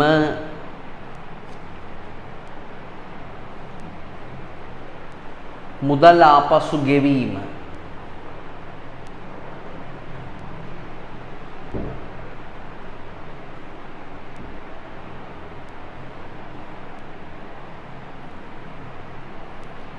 ගිණුම් ඇරඹීම,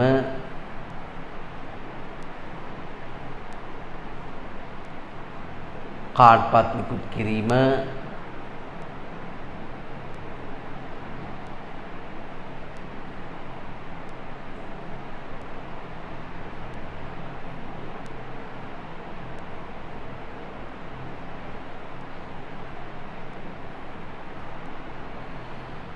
මුදල් ආපසු ගෙවීම වැනි සීමිත බැංකු සේවා ඉටු කරයි. සීමිත බැංකු සේවා ඉටු කරයි.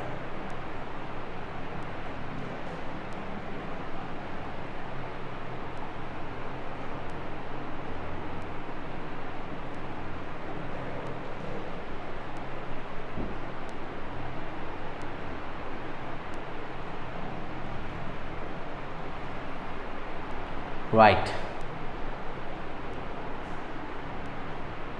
ජංගම බැංකු සේවය අර දැන් සමහරලාට බැංකුවට සමහර මිනිස්සුන්ට පුතේ බැංකු පරිචයක් නැහැ.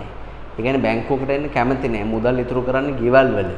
හරි ණය ගන්නෙ නැහැ. ණයක් කරගෙන ව්‍යාපාරේ පුළු කරන්නේ අතට සල්ලි හම්බෙනකම් ඉන්නවා. ඉතින් අර බැංකු ක්‍රමයේ ජනතාවට හුරු කරන්න වාණිජ්‍ය බැංකුවක ෆැසිලිටි ටිකක් උත් අරගෙන ATM මැෂින් එකක් ඒ වගේ ගොඩාක් පහසුකම් ටිකක් අරගෙන ජංගම රථයක් හදාගෙන කස්ටමර්ස් ජනාකීර්ණව ගැවසෙන ස්ථාන වලට යනවා. ගිහිල්ලා අර මිනිස්සුත් එක්ක බැංකු කරදර කරාම ඒගොල්ලන්ට බැංකු පරිචය කියන එක හුරු වෙනවා. මෙහෙම ලියන්නේ.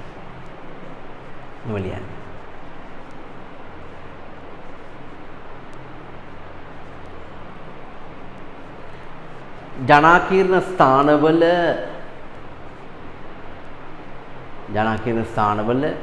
ජංගම රථයක්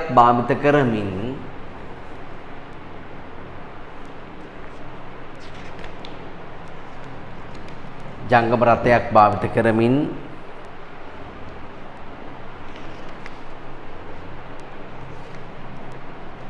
බැංකු පහසුකම් සැපයීමයි.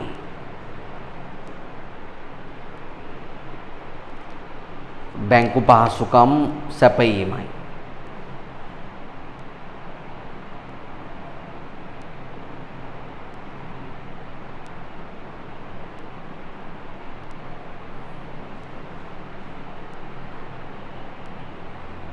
සැපයීමයි. right. මේ සඳහා එකටම ලියන්න. මේ සඳහා විශේෂයෙන් සකස් කරන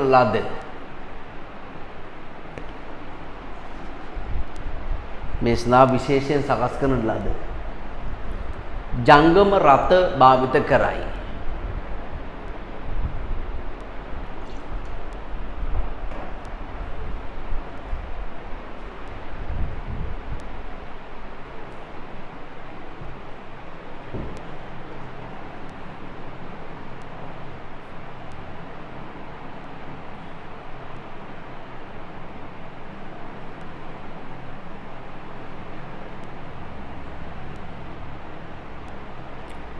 right. අනිත් දේවල් ඔයගොල්ලෝ කියවගත්තානේ. ඒකෙත් පල්ලෙහාම තියෙනවා පුතේ විද්‍යුත් බැංකු පහසුකම් කියලා එකක්. සාමාන්‍යයෙන් විද්‍යුත් බැංකු පහසුකම් ගණයට වැටෙන ඕගොල්ලන්ගේ විෂය නිර්දේශයේ සඳහන් වන ප්‍රධාන බැංකු පහසුකම් කීපයක් තියෙනවා. විද්‍යුත් බැංකු පහසුකම් කියලා කියන්නේ දුරකථන ජාල හෝ කිසියම් sannivedana ජාලය. හරි අන්තර්ජාලය හෝ වෙනත් sannivedana ජාලයක් භාවිතා කරලා සිදු කරන බැංකු කටයුතු වලට අපි කියනවා විද්‍යුත් බැංකු පහසුකම කියලා. සාමාන්‍ය විද්‍යුත් බැංකු පහසුකමට වැටෙන්නේ මෙන්න මේ සේවාවන්. එකක් තමයි ATM සේවාව වැටෙනවා. ඒකට අපි කියනවා ස්වයංක්‍රීය බැංකු පහසුකම කියලා. ස්වයංක්‍රීය බැංකු පහසුකම. ඊළඟට අනිත් එක තමයි පුතේ EFT POS පහසුකම. ඒකට අපි කියනවා වෙළඳසැල් විද්‍යුත් මුදල් පැවරුම් ජාලය කියලා. පැවරුම් ජාලය. ඊට අමතරව ඔන්ලයින් බැංකින්. ඒකට අපි කියනවා මංගත බැංකුකරණය කියලා. නැත්නම් මේකට අපි හෝම් බැංකින් කියලා කියනවා. සමහර තැන්වලදී හෝම් බැංකිය සහ ඔන්ලයින් බැංකින් කොටස් දෙකකටත් වෙන් කරන වෙලාවල් තියෙනවා. ඊට අමතරව ටෙලි බැංකින් වගේ දේවල් ටෙලි බැංකින් හෝ එම් බැංකින් කියලාත් මේකට කියනවා. මොබයිල් ෆෝන් එක ආශ්‍රිතව ඇප්ලිකේෂන්ස් වගේ දේවල් පාවිච්චි කරලා ඒ වගේම වෙනත් ස්ථාවර දුරකථනවල ඉන්ස්ට්‍රක්ෂන්ස් ෆලෝ කරලා. ඒ කියන්නේ මේ අපි මේ කතා කරන මේක ඉතින් එපා වෙන වැඩක් ඉතින් පොඩ්ඩක්. අපි ඩයල් කරලා කතා කරනවා බැංකුවේ ටෙලි බැංකින් අංකයට කතා කරාම ඒගොල්ලෝ අපිට කියනවා ඉස්සෙල්ලාම ආයිබෝවන් සම්පත් බැංකුව ඔබව සාදරයෙන් පිළිගනී. උපදෙස් අවශ්‍ය වන්නේ සිංහලෙන් නම් ප්‍රෙස් මේ අංක 1 ඔබන්න. for English press 2. හරි. තමිල් මලකම් කියලා ඔන්න දෙවනුත් කියනවල රෙන්ඩු කියලා කියනවා. නිකන් හරි රෙන්ඩු ඔබා ගත්තොත් එතන ඉඳන් දිගටම දෙවල තමයි. ටෙලිෆෝන් එක ඉතින් ලිදේ ඔබන්න ඕනේ සද්ද නතර වෙන්න. ඉතින් ඒගොල්ලෝ දෙන උපදෙස් අනුව අපි වැඩ කරනවා. ඔබට අවශ්‍ය වන්නේ ගිණුම් ගැන විස්තර දැනගන්න නම් එක ඔබනවා. වෙනත් තොරතුරු නම් දෙක ඔබනවා. එක බුවාම ස්ථාවර ගිණුම නම් දෙක ඔබනවා, එක ඔබනවා. ඔබම කියන අංකය ඔබ යනවා. ගිහිල්ලා තමන්ගේ පහසුකම ගන්නවා. ඔය ජංගම දුරකථන වලත් ඔයගොල්ලෝ ඒ වගේ පහසුකම් ලබාගෙන නැතිනේ. දැන් නම් බැංකින් ඇප් තියෙන හින්දා එවැනි මේ කටුකන්න අවශ්‍යතාවයක් නැහැ. ඒ ඇප් පාවිච්චි කරලා තමන්ට අවශ්‍ය කරන දේවල් අනිවාර්යෙන් කරගන්න පුළුවන්. විශේෂයෙන්ම මේ කාලේ අන්තර්ජාලය භාවිත කරන කාලේ බැංකින් ඇප් එකක් පාවිච්චි කරනවා කියලා අපිට බොහොම සරල දෙයක්. හරි. ඉතින් ඔන්න ඔයගේ පහසුකම් තමයි මූලික වශයෙන්ම තියෙන ළමයි. හරි බලන්න විද්‍යුත් බැංකු පහසුකම්. විද්‍යුත් බැංකුකරණය සඳහා පරිගණක තාක්ෂණය සහ අන්තර්ජාලය බහුලව යොදා ගන්නවා. විද්‍යුත් බැංකුකරණයේ ප්‍රධාන ප්‍රභේද කීපයක් දැක්වෙන එකක් ස්වයංක්‍රීය බැංකු පහසුකම් වරහතු දාන ATM කියලා. ඒ වගේම අන්තර්ජාල බැංකුකරණය ඔන්ලයින් බැංකින් කියලා දාන්න. ඒ වගේම ටෙලි බැංකු සේවා ටෙලි බැංකින් කියලා ලියන්න. නිවෙස් බැංකුකරණය කියන්නේ හෝම් බැංකින්. ඒ කියන්නේ ඇත්තටම තමන්ගේ පුද්ගලික පරිගණකයක් පාවිච්චි කරලා අන්තර්ජාලයට ගිහිල්ලා බැංකුවේ සේවාවල් ලබා ගන්නවා නම් ඒකට අපි කියන නිවෙස් බැංකුකරණය කියලා. අන්තර්ජාල බැංකුකරණය සහ නිවෙස් බැංකුකරණය කියන එකේදී මේ දෙකම සමානයි. හරි මේ දෙකේ වෙනසක් නැති තරන්නේ. අන්තර්ජාල බැංකුකරණයේදී බැංකුව විසින් සපයන මේ වෙනම බැංකින් ඇප් එකක් තමයි පාවිච්චි. ඇත්තටම මම ওই දෙකේ වෙනසක් දකින්නේ නැහැ. හරි ওই දෙකම එකයි. දැන් පොත්පත්වල තියෙන නිවෙස් බැංකුකරණය කියන්නේ තමන්ගේ පුද්ගලික පරිගණකයක් භාවිතා කරලා මේ වාණිජ්‍ය බැංකු සේවා ලබා ගන්නවා. ඒ කියන්නේ ඒ බැංකුවේ වෙබ් අඩවියකට හෝ ඇප් එකක් පාවිච්චි කරන්න එපා. ඔන්ලයින් බැංකින් කියන්නේත් ඒකම තමයි. හරි. ඊට පස්සේ තව ඕකේ පස්වෙනි එක ලියන්න පුතා. පස්වෙනි එක ලියන්න මේ EFT POS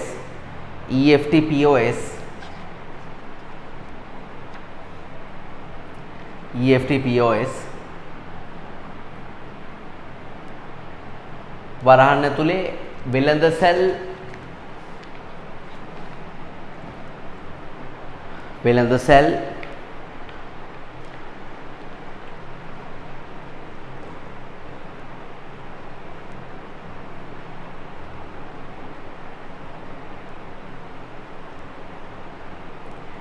විද්‍යුත් මුදල් පැවරුම් ජාලය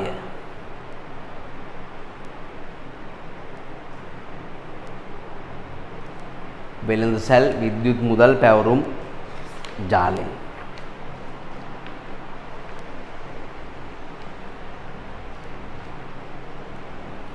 හරිද? හරි. ඒතොර එහා පැත්තට ඇවිල්ලා අපි ස්වයංක්‍රීය බැංකු පහසුකම් කියන එක මෙහෙම ලියමු. ATM facility එක මෙහෙම ලියන්න. බැංකුව විසින් සම්පාදනය කර ඇති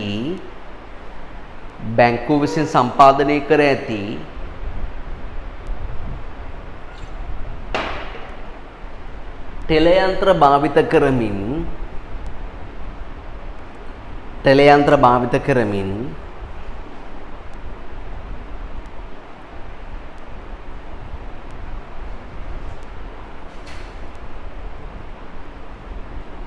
භාවිත කරමින්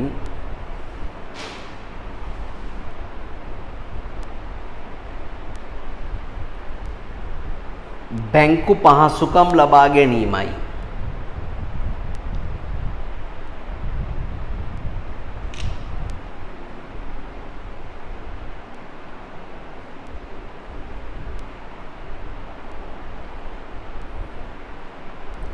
බැංකු පහසුකම් ලබා ගැනීමයි.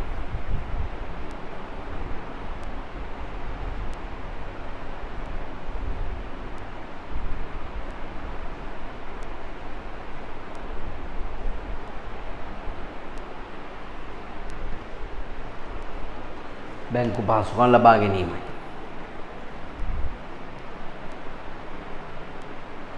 මුදල් ආපසු ගැනීම, තැන්පත් කිරීම,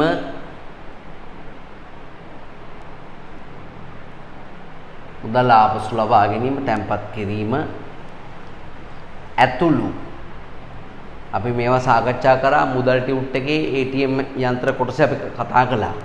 ඇතුළු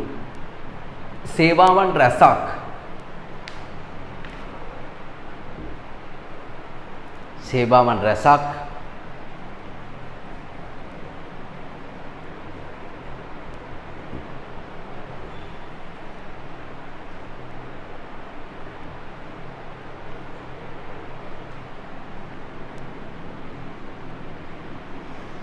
මෙමගින් ලබාගත හැක.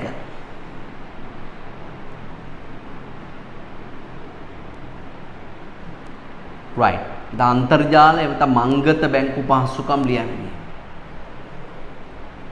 බැංකුව විසින් සම්පාදනය කරන වෙබ් අඩවියක් හෝ යෙදුම් මුදුකාංගයක් භාවිත කරමින් වෙබ් අඩවියක් හෝ යෙදුම් මුදුකාංගයක් භාවිත කරමින්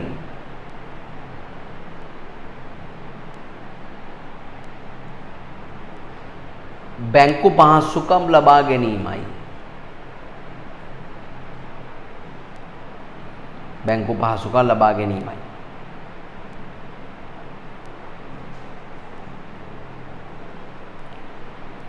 right. ඊට පස්සේ ටෙලි බැංකු සේවා දුරකථන බැංකු සේවා මෙම්ලිය දුරකථනයේ කෙටි පණිවිඩ හෝ දුරකථනයේ කෙටි පණිවිඩ හෝ දුරකථනයේ කෙටි පණිවිඩ හෝ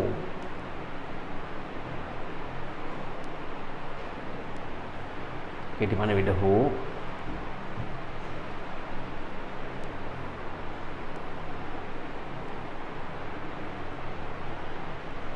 පටිගත කිරීම වෙත සවන් දී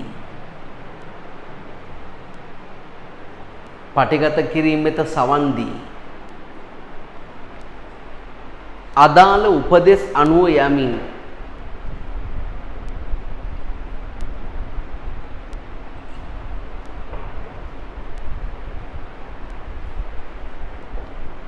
බැංකු පහසුකම් ලබා ගැනීමයි.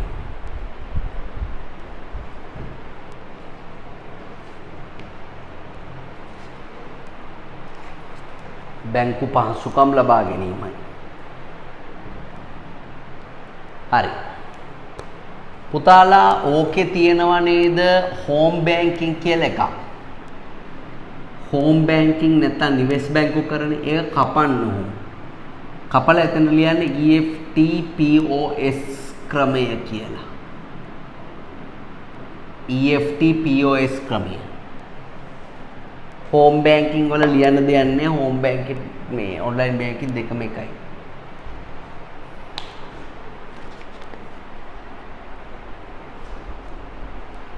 හරිද?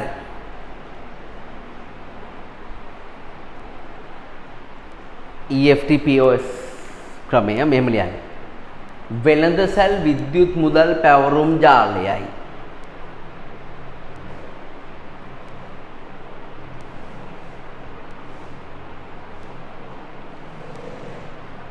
වෙළඳසැල් විද්‍යුත් මුදල් පැවරුම් ජාලයයි.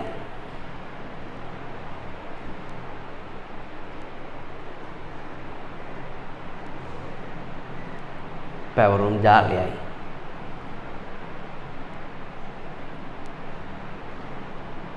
විද්‍යුත් කාඩ්පත් මගින්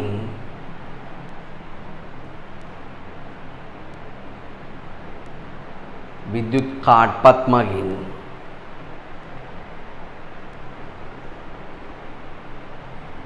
ගනුදෙනු කිරීමේදී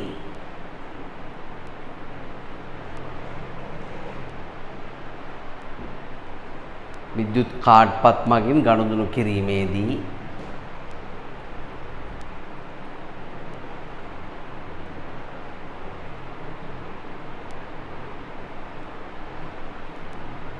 මෙම තාක්ෂණය මගින්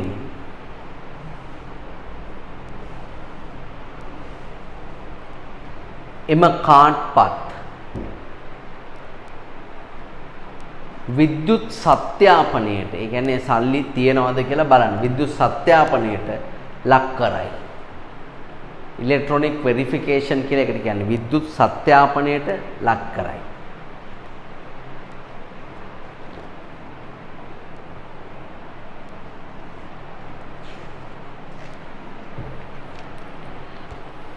හොඳයි. ඊට පස්සේ තියෙනවා අන්තර්ජාල බැංකු ක්‍රමය තියෙනවා පුතා අපිට ඒක විභාගයට වෙනම අහන්න පුළුවන් අන්තර්ජාල බැංකු ක්‍රමය කියන එක. ඒ කියන්නේ බැංකුව විසින් සම්පාදනය කරන වෙබ් අඩවියක් හරි යෙදුම් දුකාංගයක් හරි භාවිතා කරලා අපි බැංකු පහසුකම් ගන්නවා නම් ඒකට අපි කියනවා අන්තර්ජාල බැංකු ක්‍රමය කියලා. වර්තමානයේදී ගොඩක් ජනප්‍රියයි. බලන්න වර්තමානයේදී වාණිජ්‍ය බැංකුව විසින් සිය ඇතැම් බැංකු සේවා ගනුදෙනු කරන අතර අන්තර්ජාලය හරහා සපයනවා. මේ සඳහා වාණිජ්‍ය බැංකුව විසින් අන්තර්ජාලය තුළ වෙබ් අඩවි පවත්වාගෙන යනවා. ඒ වගේම ඒක පළවෙනි ප්‍රශ්නේ අහනවා අන්තර්ජාල බැංකුකරණය තුලින් වාණිජ්‍ය බැංකුවක් සිය ගනුදෙනු කරන අතර සපයන විවිධ සේවාවන් මොනවද කියලා අහනවා.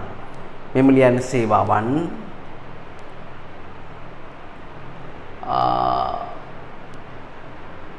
ගිණුමේ ශේෂය පෙන්눔 කිරීම.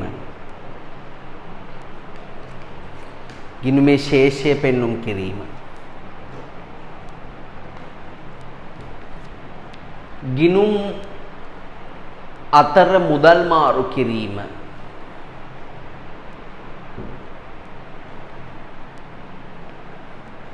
ගිණුම් අතර මුදල් මාරු කිරීම වරහන් ඇතුළත දාන තම බැංකුව තුල සහ වෙනත් බැංකු සම තම බැංකුව තුල කම හරස්සිරක් වෙනත් බැංකු සමග.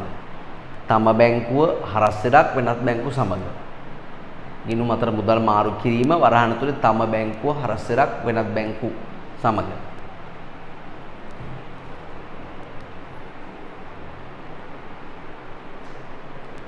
බිල්පත් ගෙවීමේ කටයුතු. බිල්පත් ගෙවීමේ කටයුතු.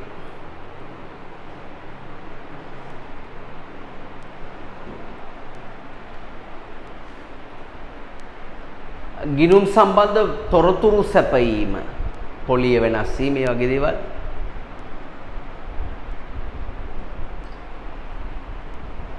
ගිණුම් සම්බන්ධ තොරතුරු සැපයීම.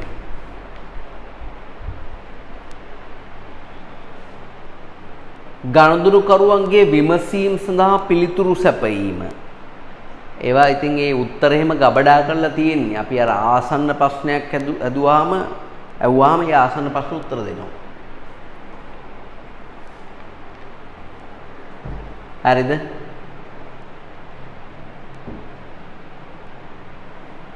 අර ඒවා ඇවිල්ලා මේ අර රෙකෝඩින්ග්ස් වගේ තියෙන්නේ. එක්තරා රූපවාහිනී නාලිකාවක නිවුස් මේ මිනිස්සුන්ට ප්‍රවෘත්ති දෙන්න පුළුවන් නිවුස් වල කියන්නේ. එතකොට මේ මිනිහෙක් මොනවා හරි දෙයක් ඒකට යවුවාම ඒකෙන් රෙකෝඩ් කරලා තියෙන පටි, ඒ කියන්නේ ඒක සේව් කරලා තියෙන ටෙක්ස්ට් එකක් තමයි අපිට පිළිතුරක් විදිහට ලැබෙන්නේ. පහුගිය දවස්වල FB එකේ ගියා එකෙන් එවපු එකක්. එක්තරා පුද්ගලයෙක් තමන්ගේ ඇඟේ තියෙන අවයවයක් නැති වුණා කියලා. පිරිමි පුද්ගලයෙක් තමන්ගේ ඇඟේ තියෙන අවයවයක් නැති වුණා. ඒක ප්‍රවෘත්ති වලට කියන්න ඕනේ කියලා ඒක දාලා තිබුණා. ඊට පස්සේ යාට දාලා තප්පර දෙකකින් තුනකින් ඇවිල්ලා මැසේජ් එකක්, මෙම ප්‍රවෘත්තිය අපි ඉතා ඉක්මනින් ප්‍රවෘත්ති අංශයට දැනුම් දෙන්නම් කියලා. රෑ ප්‍රවෘත්ති බලනකොට ඒක ගිහිල්ලා නෑ. නමුත් අර ඒ රෙකෝඩ් කරලා තියෙන එකක් තමයි අපි empty message එකක් ආවොත් ඒගොල්ලන්ගේ රෙකෝඩින් එක එනවා. මේ පස්සේ තමයි ඒගොල්ලෝ ඒව බලන්නේ. ඉතින් මේ ඒ ගනුදෙනුකරුවන්ගේ විමසීම් වලට පිළිතුරු දෙනවා කියවහම ඉන්නේ වගේ දෙයක් තමයි සාමාන්‍යයෙන් ඔය අන්තර්ජාල බැංකු වලින් ලැබෙන්නේ. තේරුණාද දරුවනේ? හරි, ඊට පස්සේ දෙවෙනි කියහනවා අන්තර් බැංකු ක්‍රමය යනුවෙන් අදහස් වන්නේ කොහොමද? අන්තර් බැංකු ක්‍රමය කියලා කියන්නේ ලංකාවේ තියෙන වාණිජ්‍ය බැංකු ඔක්කොම පරිගණක ජාලයකින් එකට ඒකාබද්ධ කරලා තියෙන්නේ. ඒ නිසා ඕනම බැංකුවක ඕනෑම ශාඛාවකින් ඕනම බැංකුවක ඕනෑම ATM යන්ත්‍රයකින් තමන්ට මුදල් ගන්න හැකියාව තියෙනවා. පහසුකම් ටික ඔක්කොම තියෙනවා. මෙම ලියන්න.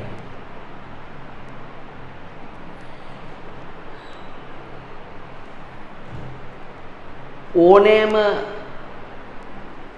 වාණිජ්‍ය බැංකුවකින් ඕනෑම වාණිජ්‍ය බැංකුවක ඕනෑම ශාඛාවකින්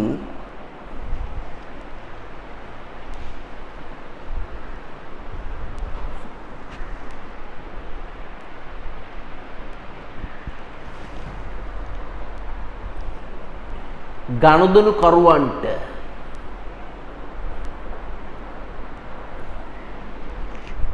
පහසුකම් සැපයීමයි.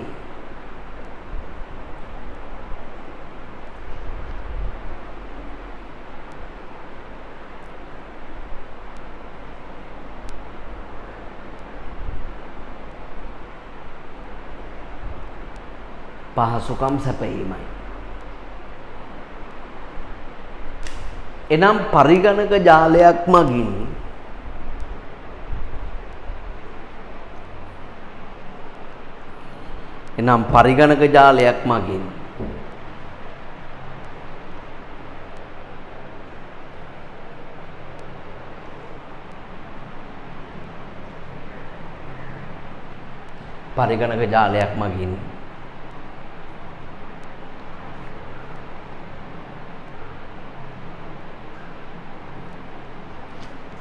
බැංකු පද්ධතීන් සියල්ල ඒකාබද්ධ කර ඇත.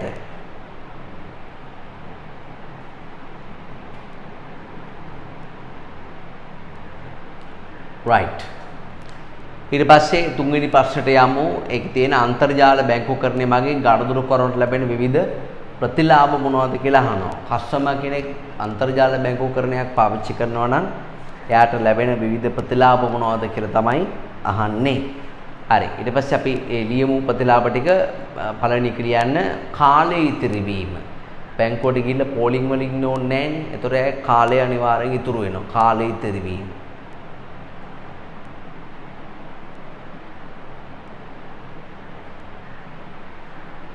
ඊට පස්සේ ලියවිලි පිරවීම අනවශ්‍ය වීම. නැත්නම් පෑනපුත් අරන් ගිහිල්ලා මේ කොරෝනා කාලේ නේද? ඒවා හැමතැනම අතපත ගාලා ලියවිලි පුරවන්න ඕනේ. ලියවිලි පිරවීම අනවශ්‍ය වීම. එකවර බැංකු සේවා රැසක් ලබාගත හැක. අර කොච්චර දැන් බැංකුවේ නිලධාරියෙක් හම්බෙලා කතා කරනකොට එයාට සීමිත වෙලාවෙ හම්බෙන්නේ කතා කරන්න.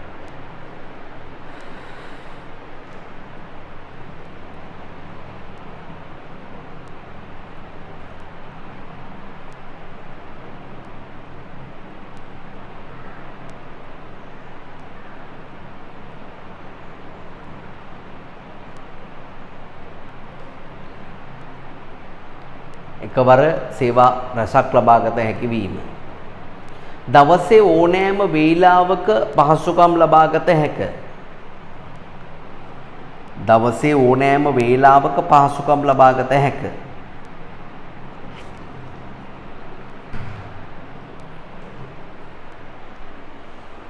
දවසේ ඕනෑම වේලාවක පහසුකම් ලබාගත හැක.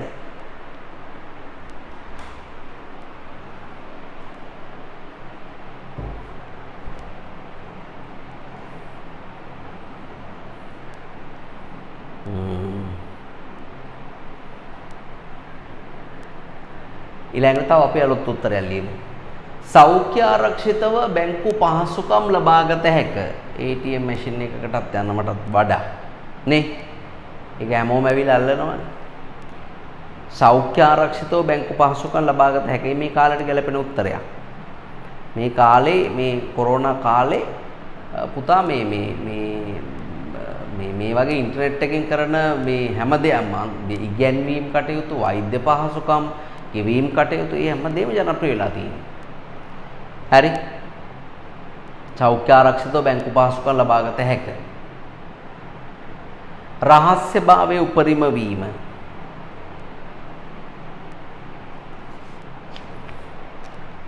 රහස්‍යභාවය උපරිම වීම.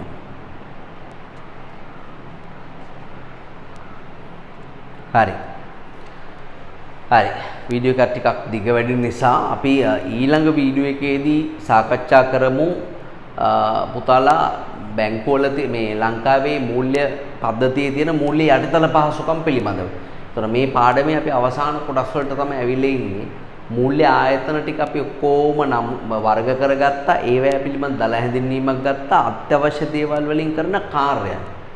හරි. ඒක මූල්‍ය ප්‍රධාන මූල්‍ය ආයතන වලින් කරන කාර්යයන්. ඒ කියන්නේ කල්බදු ආයතන, ෆිනෑන්ස් කම්පැනි, ඒ කියන්නේ මුදල් සමාගම්, විශේෂිත බැංකු, වාණිජ බැංකු.